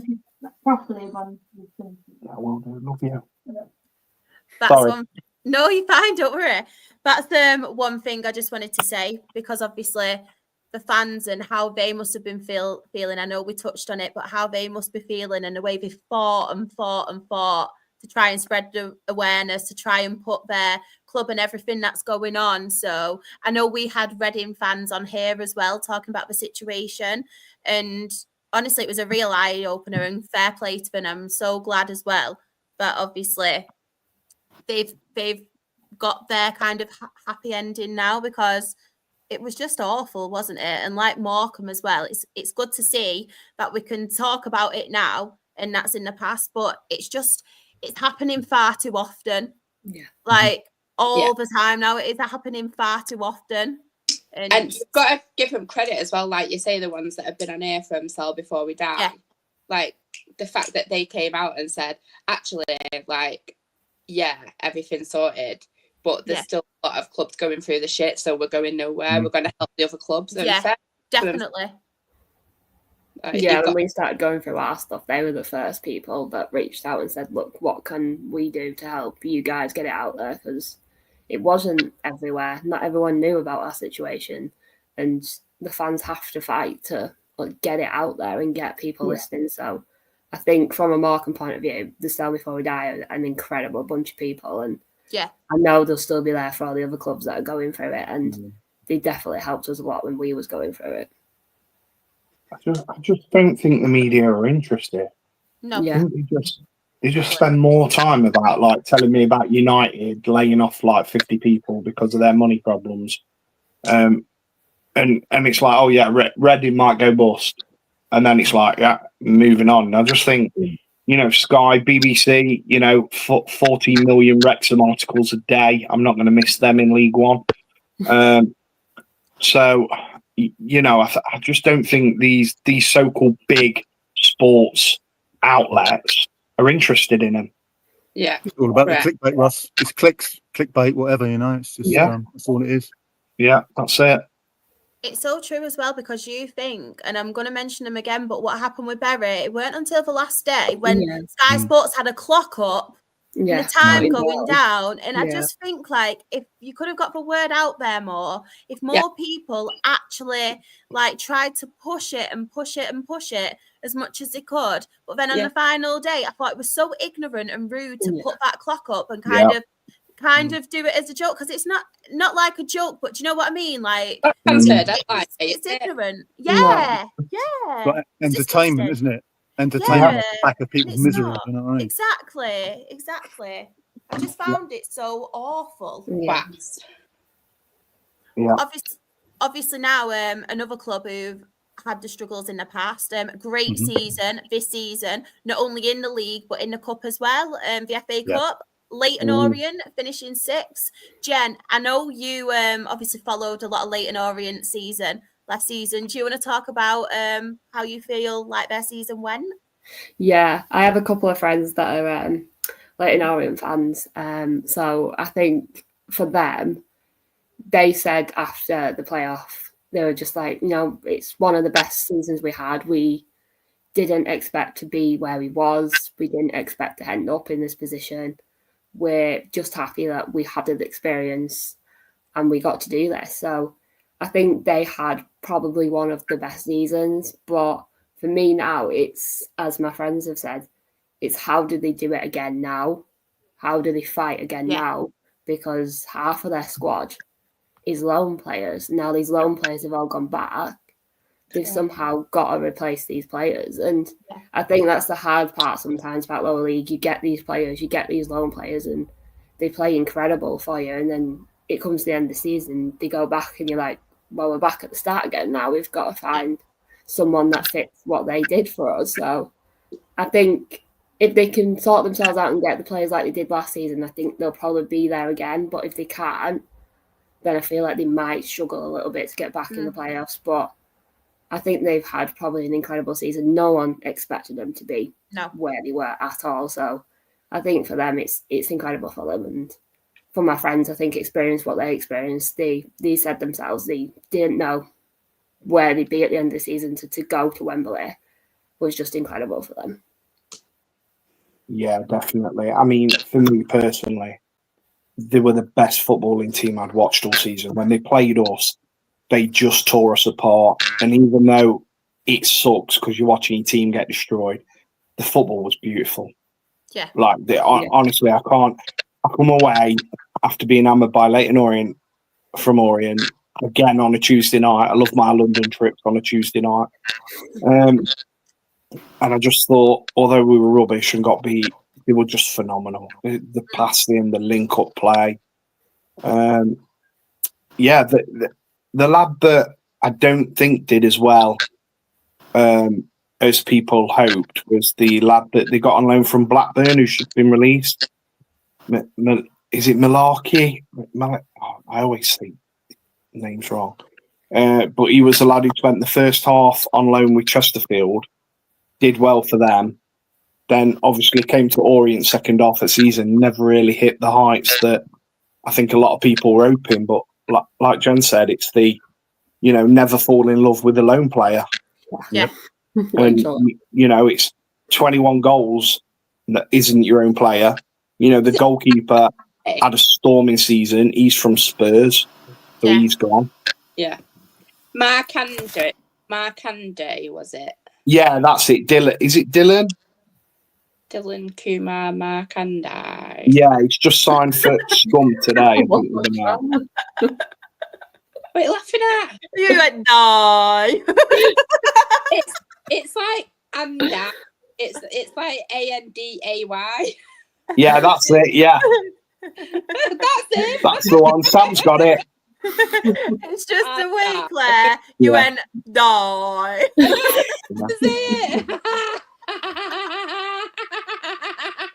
Yeah. Imagine you as a teacher, like doing all these words. Man, die. Die. I agree with you about Orient, and obviously we sadly lost to them in the playoffs. I'm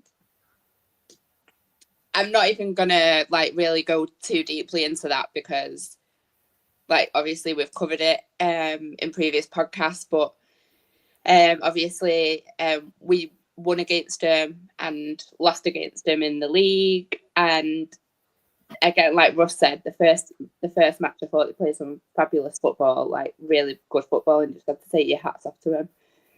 Playoffs, obviously, bit of a weird one because there was the goal that was never a goal. And second leg, I think we could have still been playing now and no one would have scored like the deciding goal. We were just absolutely shite with the penalties. But I did say on the podcast, and I think obviously you're saying things when you've just got beat by them and it can come across as sour grapes, and it didn't mean it to. So I'm glad Ross has made the same point, and Jen as well. Like, half the team was loan players. Their best players were loan players. So had they gone up, I would have worried that they'd come straight back down. So I think it's probably a blessing that they didn't go up. Like Charlie Kelman, 21 goals on loan for him. Like, there's no chance surely they're getting him next season. I think they've absolutely like done amazingly. No one would have predicted it, and fair play to Richie Wellens, because clearly he's a frigging good manager. He is. Yeah. Yeah, I mean, we did the double over them. We mugged them off. I mean, basically, but they were two smash and grabs, particularly at Brisbane Road. Josh Keeley came out and stoppage time and flapped at 2 crosses, and we scored 2 goals. They were the better team, certainly in the away game, and even in probably the home game as well. And then obviously we'll talk about the final as well. But they were the footballing side of probably the top 6, to be fair. So, but as Jen and you have all said, how are they going to replace those loan players? They've got some proper money in now. They've got a US-based Orient fan who's always going to pump money in. But are they going to get the quality of player? They're going to have to pay probably top dollar. They're asking whatever it is, $2.5 million for Galbraith. So you imagine that they're going to have to probably shell out the same amount for other players, or at least $1 million or $2 million.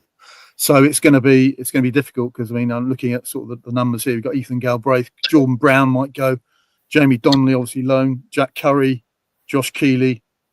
So again, it's and of course Kelman.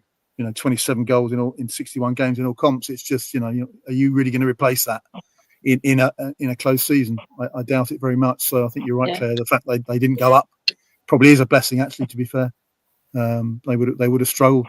But a great season nevertheless. I've got a good friend who's an Orient fan, so he was very magnanimous. I tried not to gloat.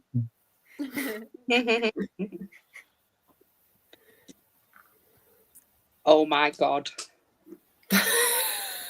Oh my god. Right. Walsall 2.0. Wycombe Wanderers, 5th position. Claire, do you want to start with this one with your OMGs? How? It's got to be the worst collapse. Like, how did they finish 5th in a 2-horse race?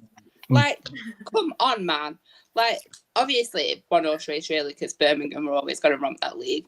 But after they lost the manager, Kone stopped playing well. Like, obviously, barely even got in the team. But when we played them in like November, they hammered us 5-0. I don't know if you remember at the time. I was like, oh my god! Like, we had just ended up laughing. Like, that was by far the best team I saw play in that game this season just gone. Like, they were outstanding, and 5-0 didn't even flatter them, let me say. But then again, it was the best thing to happen to us that season, like, from what we did after. But like, the first half of the season, I felt like we were talking about Kone all the time. Like, it's a cheat code. It's a cheat code. If they keep him, they'll do well. But it just, like, I don't know if maybe, like, his head's been turned because obviously they turned down a bid from Luton. Yeah. But then again, he's had half a good season in League One. Like, has he shown that actually is hot and cold? Because has he stopped doing his best? Like, who knows? So I know he's been tweeting out stuff like, like we'll be up there next season. Don't worry, chair boys. You just have to wonder, did he do so well because of the manager that was there at the time? Like, Possibly. is he maybe not as good as we think? But then he scored 18 goals with basically the first half of the season. What went Yeah. wrong? Go on. Yeah. I think you might be right with that, Claire. I think he got his head turned. I think there were Championship clubs sniffing around him. Like, I remember when they beat us and we were talking to some Wycombe fans and they were saying how good he is and that he won't be here. He's a Championship player. Another Tuesday night game that I went to away and we lost. But yeah, I think the two things that have surprised me, one's good and one not so good, is the fact I would class Wycombe as a small team in this league. Yeah. The home attendance, when we played them, I think they were second or they were top. The home attendance for a team that has been top of the league is the worst I've ever seen. Granted, it's a Tuesday night and people work, I get that. But all in all, their attendances are like really, really poor. But And I don't know if that's location. Ross, come on. Oh, You don't get points for attendances. Don't be an attendance shagger. No. I'm just saying though. You know, like, I get it, and I get where you're coming from, but like we said earlier on about Lincoln, about the growth of the fan base, I don't think there's a great deal around Wycombe to grow. But yeah, I mean, Like, they've always been a small club, like per se. but you think. Big clubs. Yeah, but you think being top of the league will bring people out is what I'm trying. The point I'm trying to make is when you're top of the league, you think that's when people that aren't normally interested in your club suddenly go, "Oh fuck it, I'm going to go because it's top of the league." Because like the real fans are still going, and the bloody part-time twats that don't actually give a shit are staying away. Like, I'd rather have the real core fans there than people who just go because they're doing well. See, I wouldn't. I genuinely wouldn't, because it's money for your club. You know, whether you like it or not, these part-timers bring extra money to your club, because if they're going to jump on you and shag you because you're top at league, they're going to come, they're going to buy a shirt. It's more money in your club. I used to look at it like you, but then, you know, you should have real experience of this. Yeah, I don't like it. You know, some of the fans that come and they've got United shirts on because they actually don't really give that much of a shite. Like, come on. I don't like it at your club because your away experience is now wank because of it. But no, not only that, right? I'm sorry. It was just a conversation that Ross went about shagging and went, gonna come. And it just killed me. Like, I mean, obviously, everyone has to be a fan from somewhere. And if you start going because the team are doing well, and then you're like, actually, I really like that club, and you carry on going, then fine. But I would rather not have the fans that go like, just because the team are doing well, fuck them off. Especially if they turn up in the fucking colours of another team, regardless of whether it's the same league or not. That's out of order. Out of order. Throw them out. Fucking put them in the fucking bucket. Right. See, we don't have this problem, so I can't like. But yeah, that would get on my tits. But we don't have that problem. But we I think definitely don't. Yeah, fans turning up in United, City, even like Burnley. We've seen. Fucking stop it! It's disrespectful as fuck. We just don't get fans. It's okay. I don't want you there. It's just me. Right. Yeah, but money's money nowadays, isn't it? Every football club needs it. Russ, What? you don't get points for being an attendance shagger. You're right. You're right. But the other point I was going to make is they have got a fuck ton of money and haven't used it. They haven't like brought the league all over. I think like the guy that owns them is like the 13th richest man in the world or something. Is it? Yeah, like they have got some serious money.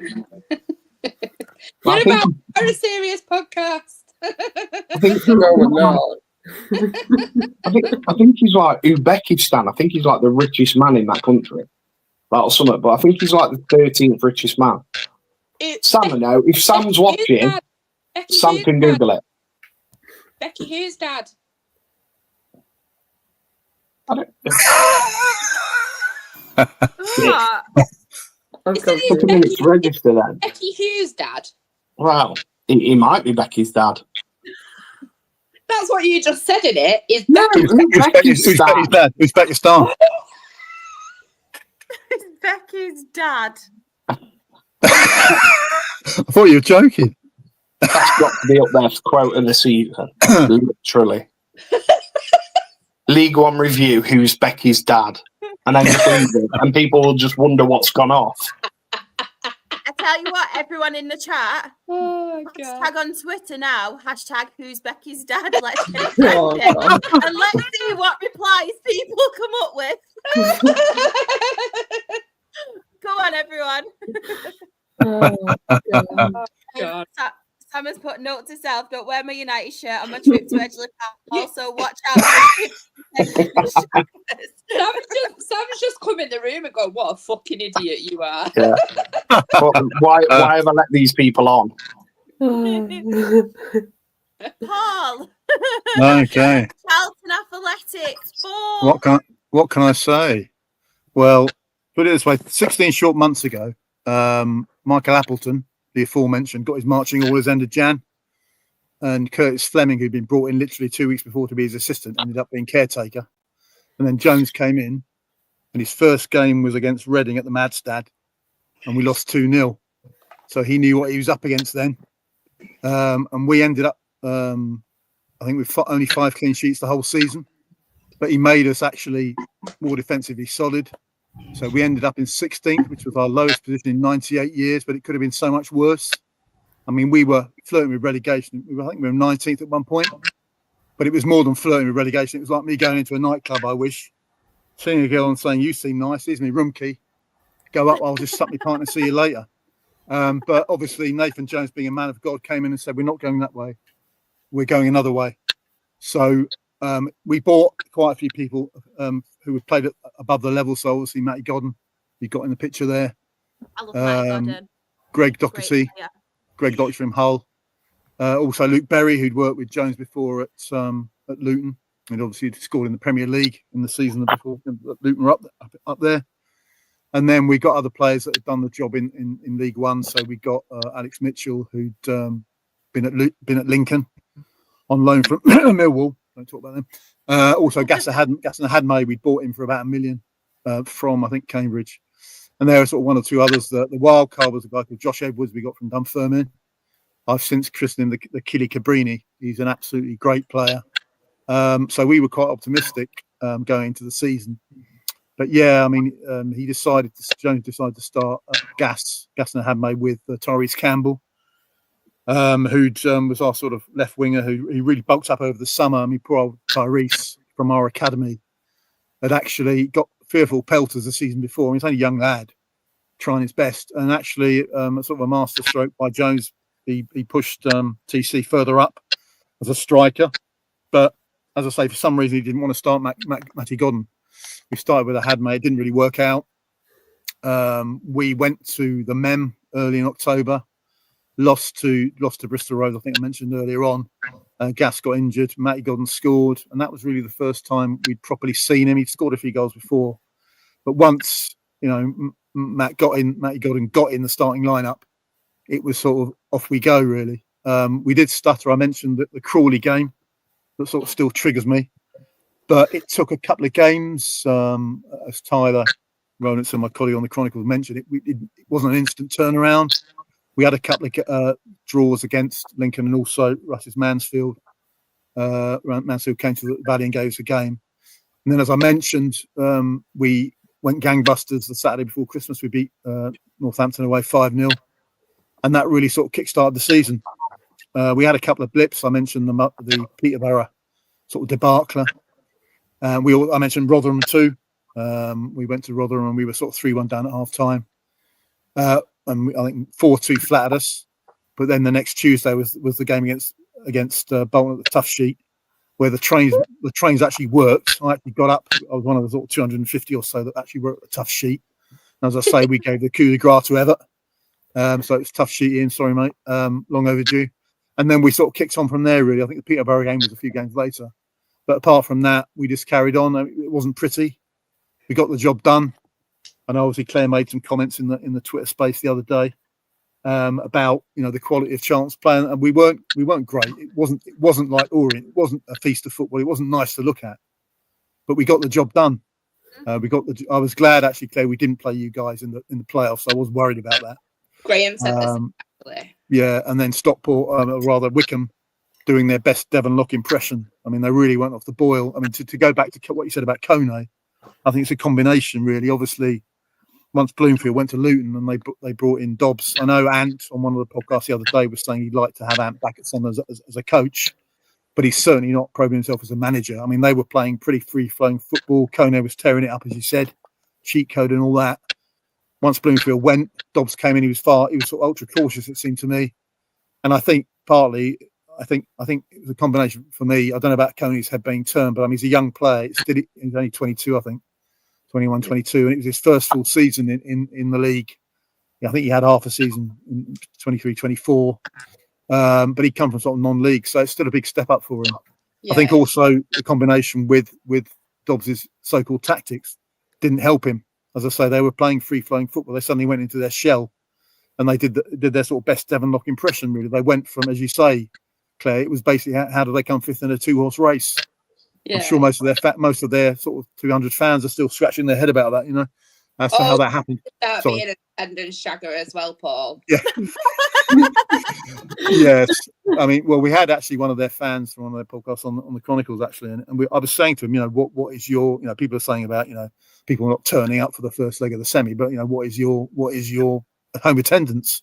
And it's like 3,500, 4,000 their core. They suffer for location, Russ. I think they are north of London, but I mean, it's quite a big Spurs area. Yeah. And I think the ground itself is weird. It's at the end of that single track, really, isn't it? There's only one way in and one way out. Yeah. It's not the most attractive ground to get to anyway.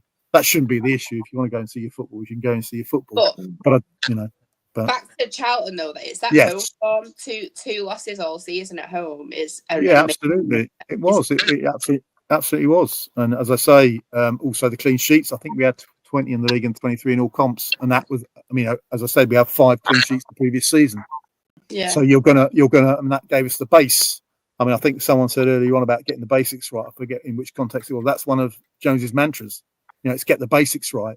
Do your pressing, do your job, and you can see him I know he's had flack on the touchline for sort of being over emotional or looking at the camera, but he's naturally an emotional guy. And if you look at him on the touchline, he's up and down, screaming at people, get in position, do this, do that. Throwing, water bottles about, and that was the thing. That was the thing that was aimed at Appleton. Appleton was just emotionless. He had no emotion at all. Whereas Jones is the exact opposite, and people can sort of identify with that. And I know he winds people up, but he's ours, so whatever. He is a knob. Well, whatever. I'm saying nothing. But as I say, he's a knob. He's our knob, Claire. So there you go. I saw a really interesting stat about Charlton actually recently that you won 21 out of 23 games when scoring first. So obviously that's a pretty good stat as well. I think it might have been more than that, actually, Claire. I think it might have been 29 out of 30. We played went ahead in 30 and drew one and won the rest. But I may be over-egging it, possibly in my euphoric state. Or what passes through euphoric state for me? Doesn't matter anyway. It's still a good stat. Absolutely, yeah. And that I mean, if you that sort of baseline, certainly the defending, keeping those clean sheets, is absolutely was really the key, I think. And as I say, it wasn't pretty most of the time. We had the odd, we obviously beat Wycombe on Easter Monday at their place. And we actually kicked them off. They were not at the races. We had that win against Northampton, and maybe one or two others. But the rest of it, it was one by one goal, 2 goals, whatever. And it was functional. But we got the job done in the final. You saw yourself. Orient had most of the possession.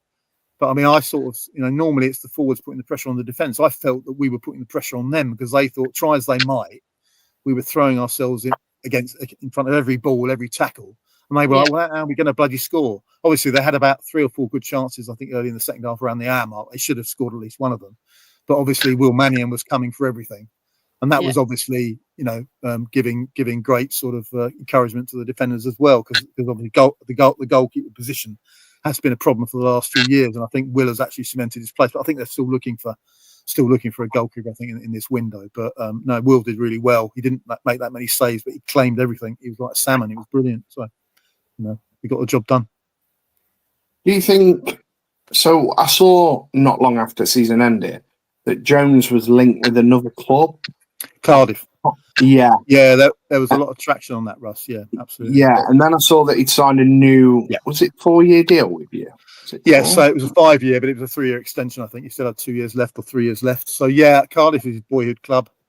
He's a Cardiff fan. His dad's a Cardiff. I think. So I think there was a lot of Cardiff talk, should we say?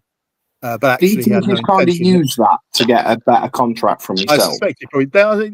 He might have done a bit of that. Maybe his agent might have done a bit of. But there was no way they were letting him go. No way. But it just wasn't. As I say, he's there now. I don't think it's a case of. And we can talk about obviously Dave Challoner having signed a new deal as to whether that just means you get better compo play when he goes. Hopefully not. I'm sure he's there for the duration. But I think in certainly in Jones' case, he's there to stay. Why would he want to go to Cardiff, another basket case club, with respect? I hope they. Again, fans, long-suffering fans. We talk about ownership. We've all probably all of our clubs have had. Dale have had it. We've all had it, probably to some degree or another. And it's like Cardiff are suffering at the moment. It all comes down on the fans. So as I say, I'm not gloating that we've kept Jonesy.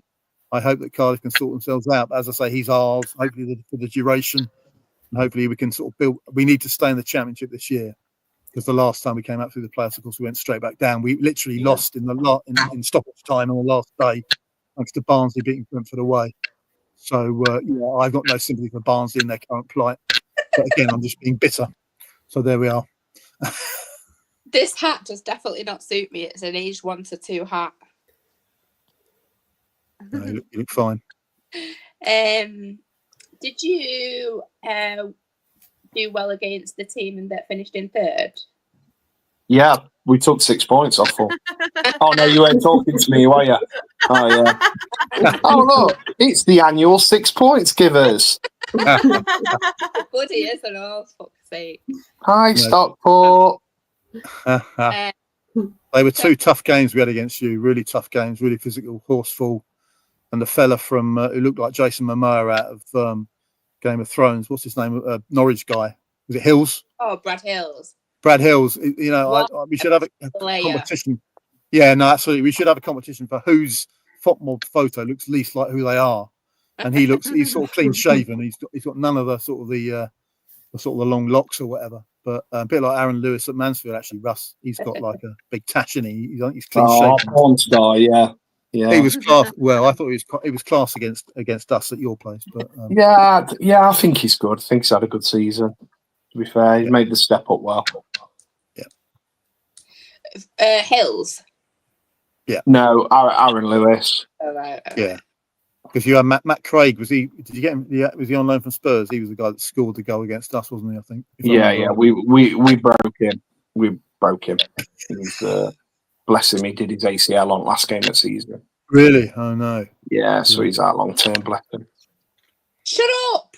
Sorry. Go on. Annual 6 point givers, the floor is yours. I'm absolutely delighted with the season we've just had. And, I'm not even going to dwell on a single negative. I am such a proud Stockport County fan. It's literally obviously I was gutted to lose in the playoffs. Don't get me wrong. I'm not necessarily sure we were ready to go up, but obviously I would have liked it. I'm not going to lie about it. I was disappointed for a few minutes. But the big picture is it was our first season in League One again. After all the troubles we've had as a football club, it's just been such an enjoyable last few seasons, doing so well.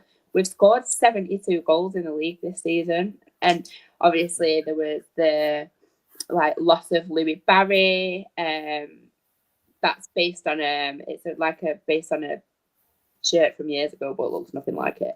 Manchester United one. When we lost Louis in January, everyone's like, "Oh my god! Like, what are we gonna do?" Because obviously he'd scored 15 goals in 23 games or something. And Louis will go on to have a fantastic career. Obviously, I can't continue to say how much I love the lad, and not just as a footballer. He's just such a nice person. His family, beautiful. Anyway, we played better when Louis had gone because we weren't one-dimensional anymore. We had to find a different way of playing. It was the time for other players to come into the fold. I think Wootton finished the season on 11 goals, and you had Tanto on 10. So we had something like 16 different goal scorers. So I think that's pretty good. I'm just really, really proud. So proud. I think Daisy's starting to enjoy going to the football with me. She's only 2, nearly 3. So she's got a long way ahead of her, but she'll get up in the morning and she'll go, "Mummy, should we go to the football today?" Don't think she stands it's not an everyday thing. It's just when they're playing. But for her, she is going to know this football team that's good. And no, Collar's a twat. But anyway, I'm not going to discuss that on here. Yeah, just not even. Is a good footballer. That's all I'll give you. We've got some really promising young players as well. We signed Benoni Andresen from a club in Iceland, and he was signed to go into our. It's a bit weird, right? We've got our academy, and then we've got an in between the first team and academy, and it's a prospect, so a pathway talent program kind of thing. So it's not quite academy, but it's not quite first team, and it's not a reserve team. Anyway, whatever. City have got. I don't know. Yes. What's Jidden? The same thing. Love him. I love him. Yeah. Well, and Jason, the player we got from Iceland, just joined us in January. Now, he had set the bloody world alight in Iceland. The only player ever to have scored a perfect 10 out of 10 as a rating on FOTMob. We basically got told it's not really that fit because it's not the season in Iceland at the minute. Obviously, you can't play frigging football there in December, can you? But we might see him a little bit towards the end of the season, and he looks like the next best thing for us. I think we'll see a lot of him this season. He's absolutely wonderfully talented. Instinctive in front of goal. He scored something stupid 40 odd goals in the season in Iceland. Obviously it's a much different level, so it's not a guarantee, but he made 12 appearances as a sub. I think he started 2 games out of them 12, scored 4 goals for us. So as a sub, that's not a bad return really. Just think we've got such promising future. And really, it doesn't matter. I think League One's going to be absolutely solid this season if you're wanting to try and get out of it. But I think, obviously, we've got money. We've wadded, and we've signed 2 players already in the last couple of days. But the most important thing for me is tying Challoner down on a new 3-year contract. I think, quite genuinely, I don't think there's a better contract that will be signed for the club this season. No. He is absolutely phenomenal. Yeah, I can't say anything bad about my club right now. Can I just say one thing as well, Claire? I know obviously I've told you countless times, but we actually had Jido Keke on loan from Stockport. It did get cut short due to injury, which I was absolutely gutted about because it looked really, really good for us. But not just as a player, I just wanted to come on here now, and anybody who sees it, what an incredible human being Jid is, right? Like, it takes the time to have pictures, talk to people as well, the young fans especially. It came to every game he could come to, whether it were home or away. It still came to support Dale, even though he was only a lone player and obviously he was injured. He didn't have to do that, but he'd not long since followed my Instagram, but he's always like saying about the content and how great and stuff, and he's such a lovely, humble human being. And I just wanted to come on and say that, because it's good that we have the platform and everything on here. And I know you hear things about footballers and people, and there's a lot of people who like to criticize and throw negative comments out, but I just wanted to say what an incredible human being, especially at such a young age as well. So I just wanted to point that out, because honestly, it was so lovely. Such a genuinely nice human being. I like things like players like that are brought up the right way. Exactly the same style as like Louis, such an amazing person. I just wanted to say it, because there's so many like other podcasts and stuff, and even in the papers on social media, who love to call out people for the wrong reason. So I think we need to also come on and use our platforms to kind of give credit, and not even give credit but to kind of like say how lovely other people are as well. Because I think social media and these kind of things, they can be really negative and they can harm people's like reputations and stuff. So I want to still come on here on this platform and say when people are being incredible and really humble, nice human beings, especially at such a young age as well. Yeah. Just wanted to point that out. Sorry. No, I did. It's just nice that he's such a nice person. Anybody else got anything to say about Stockport? Yeah, I mean, we had 2 really physical games against you this year. As I said before, I was really dreading meeting you in the playoffs. I mean, Challoner, he seems like, to use an old phrase, I like the cut of his jib. He seems like a good man, a decent man. He cares about the club. He's obviously played for you in the past, about 100 games, I think, didn't he? I mean, he'll never be beloved to a certain generation of Charlton fans for what happened with Martin Pringle all those years ago. But when he broke his leg. But that's the past. Nearly 25 years ago now. But as I say, in terms of the present and the future, it does look really bright for Stockport.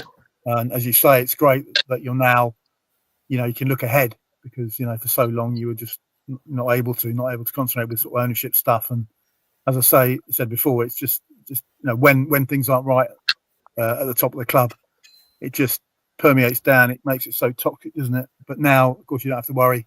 He's just signed a new contract. Hopefully, he sees it out. I made that little joke earlier on about getting compo for him. I'm sure you won't need to. I'm sure he'll stay the course and maybe stay for a lot longer. So it does look great for the club, and good times as you part. The better thing as well, it's not just Dave. Like our owner is such a phenomenal man.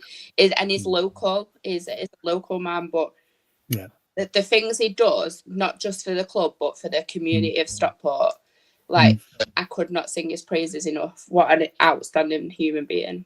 I've spoke about it a lot, so I won't go into it more now, but the things he's done for us. Yeah, I mean, well, of course, we'll segue nicely into Wrexham, because, of course, those owners get the club. They get it, don't they?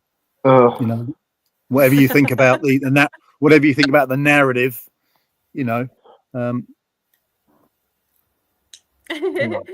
Yeah, so Wrexham did finish in second. Who wants to start us off with Wrexham? Jen, do you know what, Jen? I'll come to you. Wrexham. Can't stand them. Hate them. Yes. Just they annoy me. They just annoy me. Like when we was in League Two, it was all about them. Yeah. Everything was about them. And it's like, there's 23 other clubs in the league that you could talk about. Why are we focused on this one team just because Ryan Reynolds owns them? So, I say good luck to them in the Championship, because I think they're going to struggle. I don't think they're going to be who they think they are and how good they're going to be. And I know they've lost Paul Mullin. When Paul Mullin first started, he played for us. and he wasn't as good as he is now, but he was probably one of our best players that we had. So I will always have some sort of love for Paul Mullin, but I don't like the narrative that Wrexham have. And when we was in League Two with them, it was all about them. And I think that was the hardest thing to deal with. Obviously, when you're in League One as well, for all the League One clubs, it's all about Wrexham. They're always on TV. They're always getting something. They're always in the media. It's like there's 23 other clubs in the league. Like, come on now. Yeah, I agree. It's just, you know what? It's hard because as soon as you go against that Wrexham shagging media stuff, it is literally people go, "You're bitter. It's not your club." It's not that. It's just everything about the club. The fan base are entitled arseholes. Yeah. The owners just walk around like they're the shit. Oh, mate, they are. They are. No. I remember us being non-league and playing Wrexham when there was fucking nobody there. Yeah. Suddenly all these Welsh people didn't wake up one morning and go, "Oh, I'm going to trade this Liverpool top for a Wrexham top." Again, it's when you're doing well and people turned up. Right, but you've also got your Aleds. Someone I know, Gaz, is Yeah, you've got your real fans, but you've also got bandwagons that jumped on. And it's as simple as that. There's bandwagon jumpers. Same with us. We got 2,000, 3,000, 4,000 in non-league. We're growing our attendances, but fans have to start out somewhere. And if they're encouraged to start out because of the growth of the club and because of who owns it, then so be it. Like, those fans will probably stick around even if they're gone. Like, not all of them. No. But I think Wrexham have been through a lot of shit that we've been through. They've had shit owners like we've been through. Mm-hmm. And I think for them fans that have stuck there the whole time, I'm really, really pleased for them. Like Aled. And our super fan Aled, who is, we must say, the fish cake king. It is for you, Aled. I honestly, genuinely don't. I don't know. The majority, I would say, probably the newer fans, are just entitled. You get this. You got it with City. You had your diehard City fans that have been through everything. I think a lot of Wrexham fans have forgot who they are and where they come from. I genuinely do. And then a lot of Wrexham fans weren't around or weren't interested when they were going through all that. And I just think the whole media thing about like you go on the BBC, and this is the point I'm trying to make, right? Earlier on, we spoke about Reading, which should have been at the top of every media page. Morecambe should have been at the top of every media page. But no, I had to read about James McLean or somebody had a shit on a Wrexham documentary, so it was in there. Paul Mullin uses Andrex, so the BBC wrote an article. Oh my god! But these, you go and have a look. Honestly, load up BBC, and have a look. And genuinely, Stockport have done amazing things. You've done incredible. But the problem is, nobody talks about such a good job Dave Chandler has done. Because Wrexham have done it. I don't care. But I actually genuinely don't care. We're doing our thing. If you want to talk about it, talk about it. If you don't. I literally could not give a shit. I was going to say something else, but that had sounded worse. But, right, I agree to a point about the media. And I get it. Like, they make everything the same. Like, last season when we won the league, it was Wrexham promoted. Like, we've won the league. Like, I get that. But at the same time, it's not the fans' fault that the media peddle Wrexham as much as they can. Like, that is not the fans' fault. So, going back to what you said about Stockport and part-time fans and how much you hate them and how much you'd be your head in, right? So, flip that onto Wrexham now. If Wrexham suddenly start doing shit, do you think the attendances that they've got will stay? Do you think if Ryan and Rob suddenly go, "Fuck this, I'm bored, I'm gone," does that attendance stay? Yeah, well, I don't know because it's hypothetical, but also you have to consider that every fan starts being a fan from somewhere. Exactly. Like I'll use myself as an example. Even though I got into county in a completely different way, I used to go and watch City with my stepdad. Was never a City fan. I loved watching the football. I didn't actually have a team at this point, so it'd take me to City with him. I'd really enjoy it, but I just didn't care who won. My very first match at county was against Watford. We got beat. We got hammered, and I was like, "Oh my god, I love this place. This is my team." And I started going when I was like a school kid, right? None of my family are county fans. I have no reason, right? A lot of people since have been given a reason to come and support us, to come and support Wrexham, because things are going well. You can't say that every single one of them will walk off when things are shit. Like, it's just not the way they will. Some of them, yeah, they will, because football fans are fickle sometimes. Some of them would turn the back, like, absolutely. Same with us, same with any club. But I don't think you can necessarily say that they're all going. I think 65% go. Right. I mean, we keep an eye on it over the season. Let's see what happens when, let's say it goes really wrong for them and they end up bottom end at Championship. Let's see how that affects it. But no, I agree with Jen. I'm bored of them. I'm sick of seeing articles about them. They've got money. They've got a documentary. They've got some whiskey. They've got their own drink. Yeah, whatever. Fuck off to a Championship. Goodbye. That is literally genuinely, that is literally how I feel about Wrexham. Yeah, the problem is, Russ, you've got a genuine Hollywood star. You've got Deadpool who's actually taken over a soccer club in the non-league. And it's like, well, it's obviously going to, unfortunately, like it or not, it's obviously going to be a story. It can't not be a story. It's like Ted Lasso made flesh. You know, so it's just one of those things. I mean, talking about tennis, we got 12,000 when we went. It was a sellout. So I don't know, you know, as I say, how we took about 1,800. So there were like maybe about 10,500 fans. Quite a few were actually from the States. I could see, I knew many outside the ground. Good luck to them, you know. But you're right. Are they going to drop off? Yeah. I mean, I know it's a different sport, but myself and Jen are Cleveland Browns fans, tragic, whatever. When I started supporting the Browns, that season they were crap. Suddenly they got a young quarterback called Bernie Kosar, and things completely changed, and they were good. You know, they nearly went to the Super Bowl 3 years in 4, whatever. I wish those times were still there, you know, 40 odd years on. But, you know, I've stayed the course. I've asked myself the question at least 5 times a season, why? But, you know, you carry on because it's like, and it's almost like, you know, solidarity. You can have a laugh with each other and whatever and say how, they're crap again this season. There's always, I mean, you know, hope springs eternal. There's always next season. But, are you talking about me there, Matthew? It's not. It's not. What? I see it from a marketing point of view. We could have gone bust this season. We could have lost our club. We could have no club. My partner could have no job.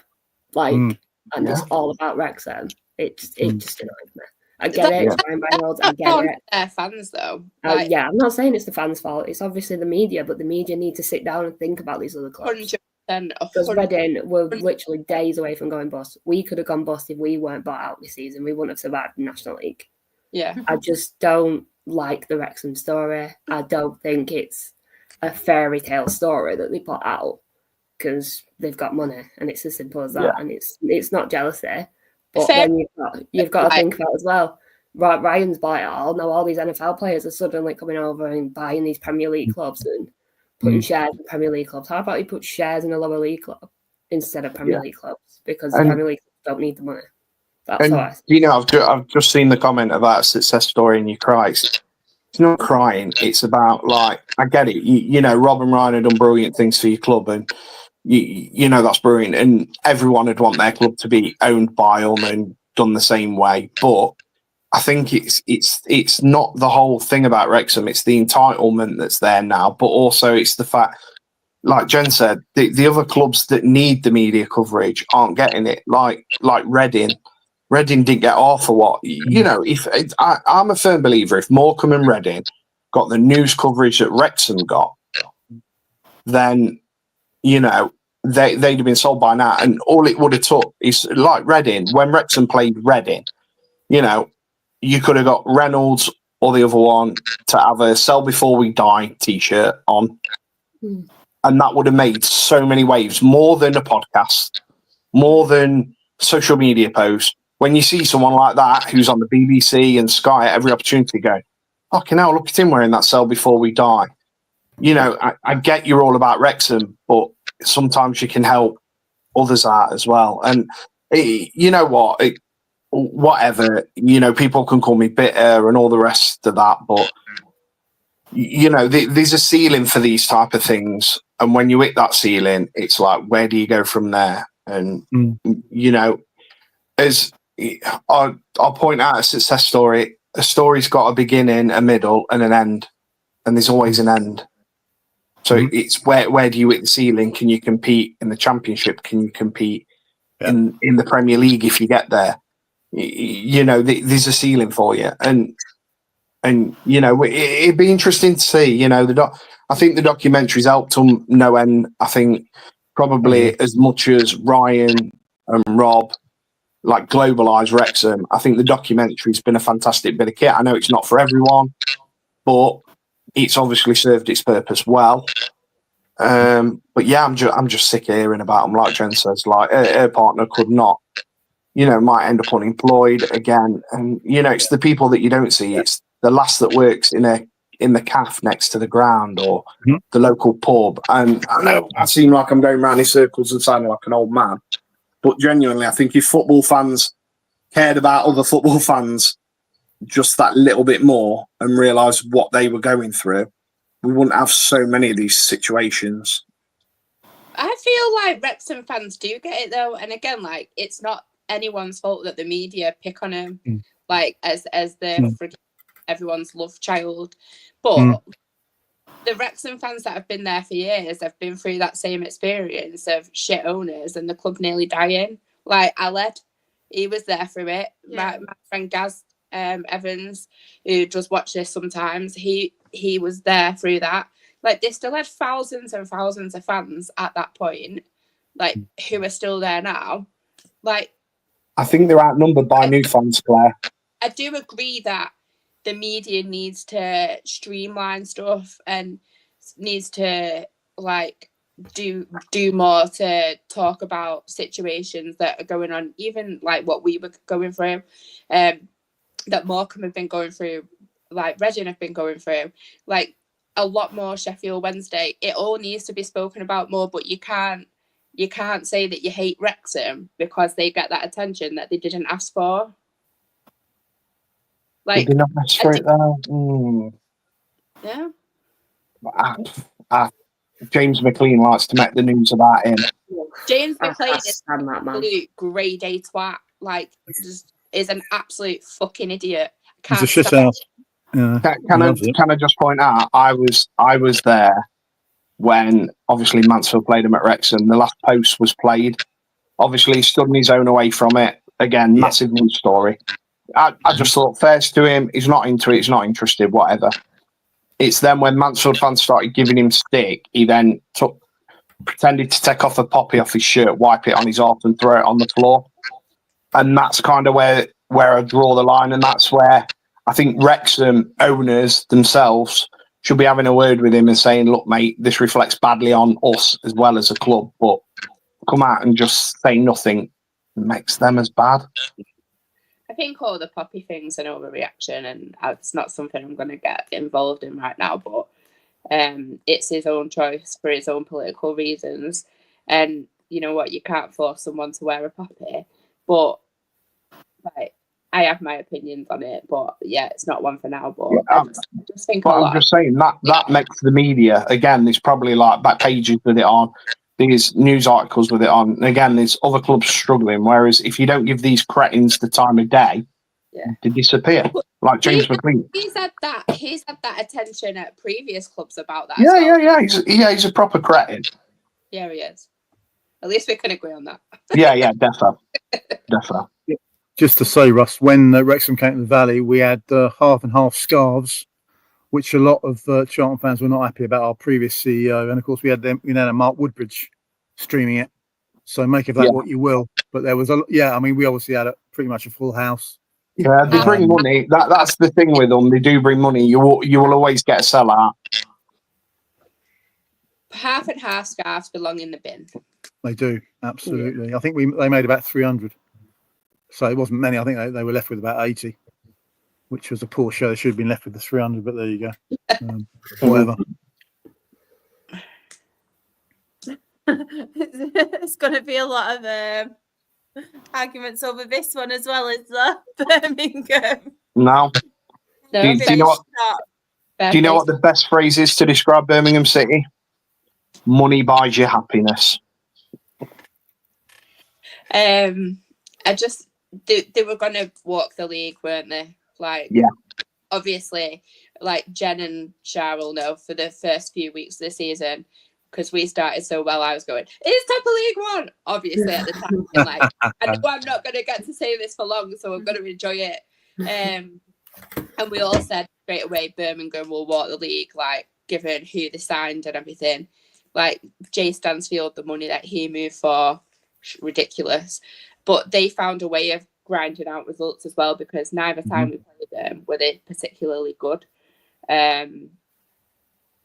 We drew against them and lost one, but they weren't a great team to watch. So they just did the basics and obviously got what they needed to get out of the season.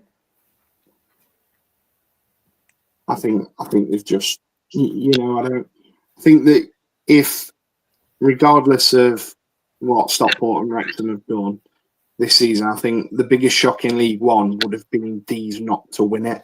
Yeah. And even if they came second, it'd have been a massive shock. But yeah, again, look, it's just... Look at that. The team were Championship standard, wasn't it? Let's be honest. And the players that they had, and, getting Jay in, and, the lads done really well for them. But the old team was solid, and it was just like, I don't think anyone, like the teams coming down from the Championship this season, I don't see any of them walking it.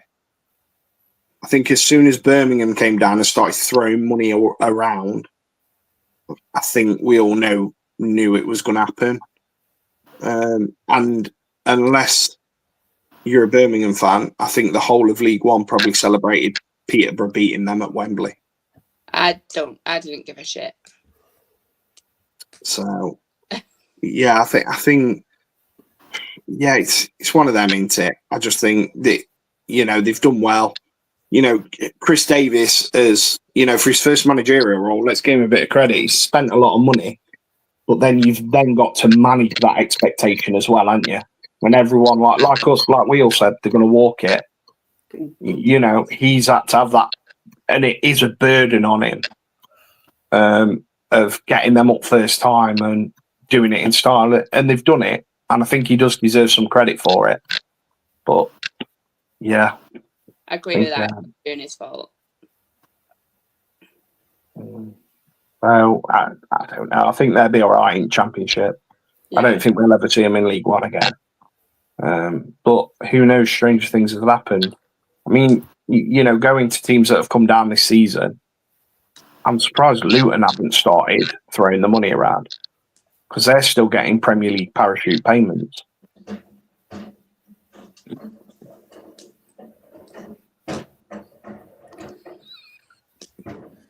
Do you want to make some less noise out there? Sam's putting the bins out. So yeah, I don't think there's much to say about Birmingham, is there? No. I think everyone knew it. I think, that rate, and I'm sure most people's prediction would have them to win it. Has anybody else got anything to say quickly on Birmingham? Because I will get the predictions up. I just need to find my graphic. I was just going to say, Charlotte, I mean, obviously that's another fan base that's gone through the mill, ownership-wise. Yeah, we've got good owners now, but the owner now really cares. He's obviously trying to, they've got this sort of Birmingham quarter, sports quarter that they want to build, this sort of hub. So he's really got, the actual, he gets the club basically. They've obviously got people on board, leveraging like Tom Brady and these sort of people, sort of celebs to sort of, push it on. But as I say, I think, they had to say they had a dodgy owner is a vast understatement. So I'm probably better disposed to them than I am to Wrexham. Yes, he's got better players. I mean, again, you can't just get players to go turn up and play. I think Davis did actually get them to play a system, but you're right, Russ. I mean, they were all basically well above the level. I mean, you had Iwata and Peck to start with, brilliant players, really creative. And then, you had, the no-nonsense Clara. I mean, when I saw what the Birmingham social media team did when they announced Clara, you probably saw that Dumb and Dumber video. If anyone hasn't, I urge you to see it. It's a classic. I thought they were on fire. So I thought if the team's going to do anything like that, then we're in for a bit of trouble. I mean, they lost 3 games, league games, ourselves, Shrewsbury and someone else, like plus 53 goal difference, 111 points, blew Charlton's record out of the water. What can you say? As I say, I think they're going to do. They'll do pretty well at the level. I think. I'm not sure about playoffs, but they've got enough there. They'll buy more players, of course. They'll reinforce. They'll need to get rid of some of their players. I think who definitely aren't. I don't know whether Alfie May's going to stay. I'd take him. Yeah, absolutely. Well, of course he would. That's why Huddersfield. Who knows? They might come back for him. But no. I mean, good luck to them. As I say, their fans deserve it. Again, they've been through the mill. And hopefully, some of them, gloat, don't they? They crow. There's always a portion of the fan base that does that. Most of the Blues fans I know, particularly of my age, my vintage, which goes back a long way, they've seen the highs, they've seen the mostly lows. So they're living it up. They're living the life, and good luck to them. Right. Let's have a look at these. So.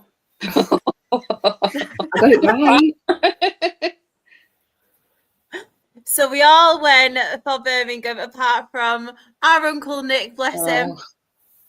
So the next one's promoted teams. Oh God! Oh, for God's sake! Yeah, Rotherham, Peterborough. What the? Was Nick pissed when he did this? I Ready know. for the next ones? Yeah, go on. So at the moment, we've pretty much all got a point, haven't we? Yeah. Nick's not got any. Bolton. I knew I'd go Oh, Huddersfield, yeah. Nick went Stevenage. Oh, yeah, must have been. What was he on? Do you know That's what? strong This stuff. the next one. So we've all pretty much got the point, and that's it. The next one, I do not remember who I went for in relegated teams. Crawley, Stevenage, Bristol Rovers, Exeter. Oh, I got 3. Wrexham. Who put Wrexham? Dan. Damn. I got 3 right there. Crawley, You did? Shrewsbury, Cambridge. I went Crawley and Bristol Rovers. Oh yeah. Ooh. Not too bad, to be fair. No. Not too bad. I mean, I think Uncle Nick lost that one anyway. I remember him. I remember at the time, Uncle Nick was like, "I'm just saying it because no one else is." And because we were all like, "What are you doing?" Yeah. But you know what? Not as bad as I thought, to be fair. Not as bad as I thought. Did I win? I think so. Yeah, I think so. It'll be harder next season, I reckon. Yeah. Yeah, Yeah, definitely. horrendous. Definitely. But of course, it's been a long one. My back's absolutely killing me now.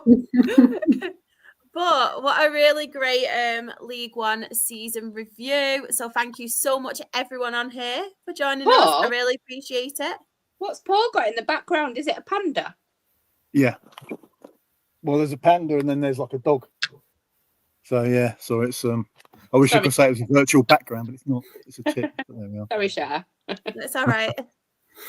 Yeah, as I was saying, thank you so much to everyone on here who has joined us tonight, and obviously the lovely people in the chat. Jen, where can everybody find you if you want more Jen in their lives? Nobody wants that. I don't. No, definitely not. It's Jen Hunt _ on Twitter, Instagram, and TikTok. All them places you can find me there. Paul, thank you so much for joining us. Really, No, really thank you. appreciate it. No, pleasure's been all mine. Shah, thanks a lot. If people do want to find me, I'm sure they won't, but it's at CAFC Browns JFT 97. The last bit is obviously the most important bit. it's not just about the 15th of April. It's about thinking about everyone that's been connected with Hillsborough who's suffered and is suffering. All the loves to them. My Insta is at PJ Davs, but it's just pictures and videos of Tilly, our cat, and before and after my garden when I can be bothered to do the garden. The more important one is the Charlton Chronicles, which is at Chronicles CAFC. So if you want to follow us there, I know that Josh, who runs it, will be very, very, very glad of that. But thank you for having me on. Really enjoyed it. No, thank you. You're always welcome as well. Thank you. Ross, where can everybody find you? And thank you so much again, by the way, for coming on. And you're always welcome to come on as well. Don't know if the Wrexham fans will agree. Genuinely, thank you for having us. It's been fun. It's the first time I've done something like this in a good few months, so I've really enjoyed it. So we've gone through quite a few changes. People can find us on Twitter, Amber and Blue. Just put it in, you'll find our logo and stuff. We've got a few changes for next season. Our Twitter space is moving to a Sunday night, and we have a new co-host. He's the youngest footballing co-host out there at 11 years old. Me and Edward are going to run our own little Twitter space on a Sunday next season. Aww. So that should be fairly interesting if I can get him to say more than 2 words, which ain't bro and no. So yeah. Time, Russ. Have you got a time in mind, Russ? Or so we're going to do it at 7 o'clock on a Sunday. Okay. So we can get people to listen before they go back to work. But Aww. yeah, me and Edward's going to take a more central role of it next season, and just and if anybody wants to follow us on Instagram, see all our footballing adventures and drunken pictures of his dad, it's Russell the Love Muscle 84. Don't ask. It's a drunken Instagram handle that I now can't change. So yeah, I know, it's brilliant, isn't it? Love it. Yeah. Russ, I only asked because the Chronicles is on at 8 on a Sunday. So Oh mate, well we'll tune in. we'll have an hour on ours and then we'll pop over to listen to yours. But And no, then- thank you for right. having me. It's been really good, apart from Claire calling me attendance shagger. But you know, I can't wait till next season to get that attendance book out again and start looking. But no, thanks, Shaw. No, thank you. Big up to the Dale. Miss your Jaeger bomb challenges before the games. Miss them in that little pub. I do rate miss that pub. And Jen, genuinely, from someone who's been in a shit situation with the club, genuinely happy for you. And I hope it's the first step to being more steady and financially viable. And Claire, I look forward to 6 points next season. It's something nice as well, Russ. I know. I have been really nice. So, no, thank you for having me, though, all of you. And Paul, good luck in the championship. Thanks, mate. Appreciate that. Likewise. Claire, where can everybody find you? And thank you for double podding with me this week, by the way. We've done 2 season reviews, so thank you. There was me thinking I'd never talk Conference North again. No, you're welcome. Told you I'll always do what I can for you. Thank you. I am Claire_Jeffs on Twitter. Love that. And if anybody does want to find me, I am Shah X REFC. I can't even speak. Right, let's start again. And if anybody wants to find me, I am Shah X REFC on Twitter, Instagram, and TikTok. But the most important ones, we are the Absolute Football Podcast. We did win Best New Content Creator at the Football Content Awards. It's not a dream. We're still milking it. And just to add on that, if anybody watching does like our content, then they are open now and you can nominate us again if you really want to. You don't have to, but it means a lot to us and we'd really appreciate it if you did want to nominate us. But yeah, they are open if anybody did want to do that. And on Twitter, we are Absolute Ball Pod. On YouTube and Twitch, we are Absolute Football Podcast. TikTok, we are Absolute Football Pod. Instagram, we are Absolute Football Podcast _ Blue Skies, Absolute Football. And Facebook, we have Absolute Football Podcast. And we have 4 live shows a week, all at 8:30. Just to let you all know, though, this Monday, we have no absolutely non-league show. The team are taking a well-deserved break And that is because I have a meeting at Rochdale. Nothing bad, don't worry. Nothing bad. Not that I know of anyway. Especially on top National League, that's why. Yeah. But yeah, I just wanted to let everyone know, no live Monday show. But Tuesday, we are absolutely Premier League with Sam and the team. Absolutely Women's Football is back, I think, with a live show on Wednesday. And then absolutely Lower League, we do have next week. I'm not too sure, though, if it's the Championship or League Two. Not got round to that yet, but you'll have a lovely surprise. It'll be one of the two anyway. But yeah, I just wanted to thank as well each and every person in the chat for your continued support. It really, really does mean a lot to us, especially considering you're in each and every show as well. So we do really, really appreciate that.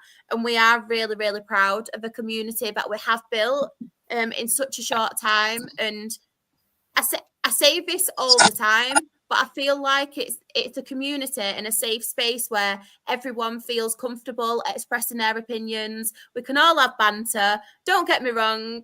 There's sometimes where people can clash, but it's nothing nasty, nothing personal. It is just football opinions, and it's something we're really, really proud of on the Absolute Football Podcast.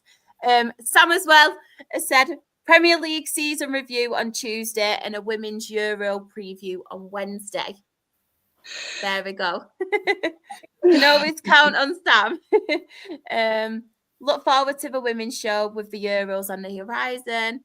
But yeah, thank you so much again for tuning in. Have a lovely weekend and ta-ta for now. Bye, everyone.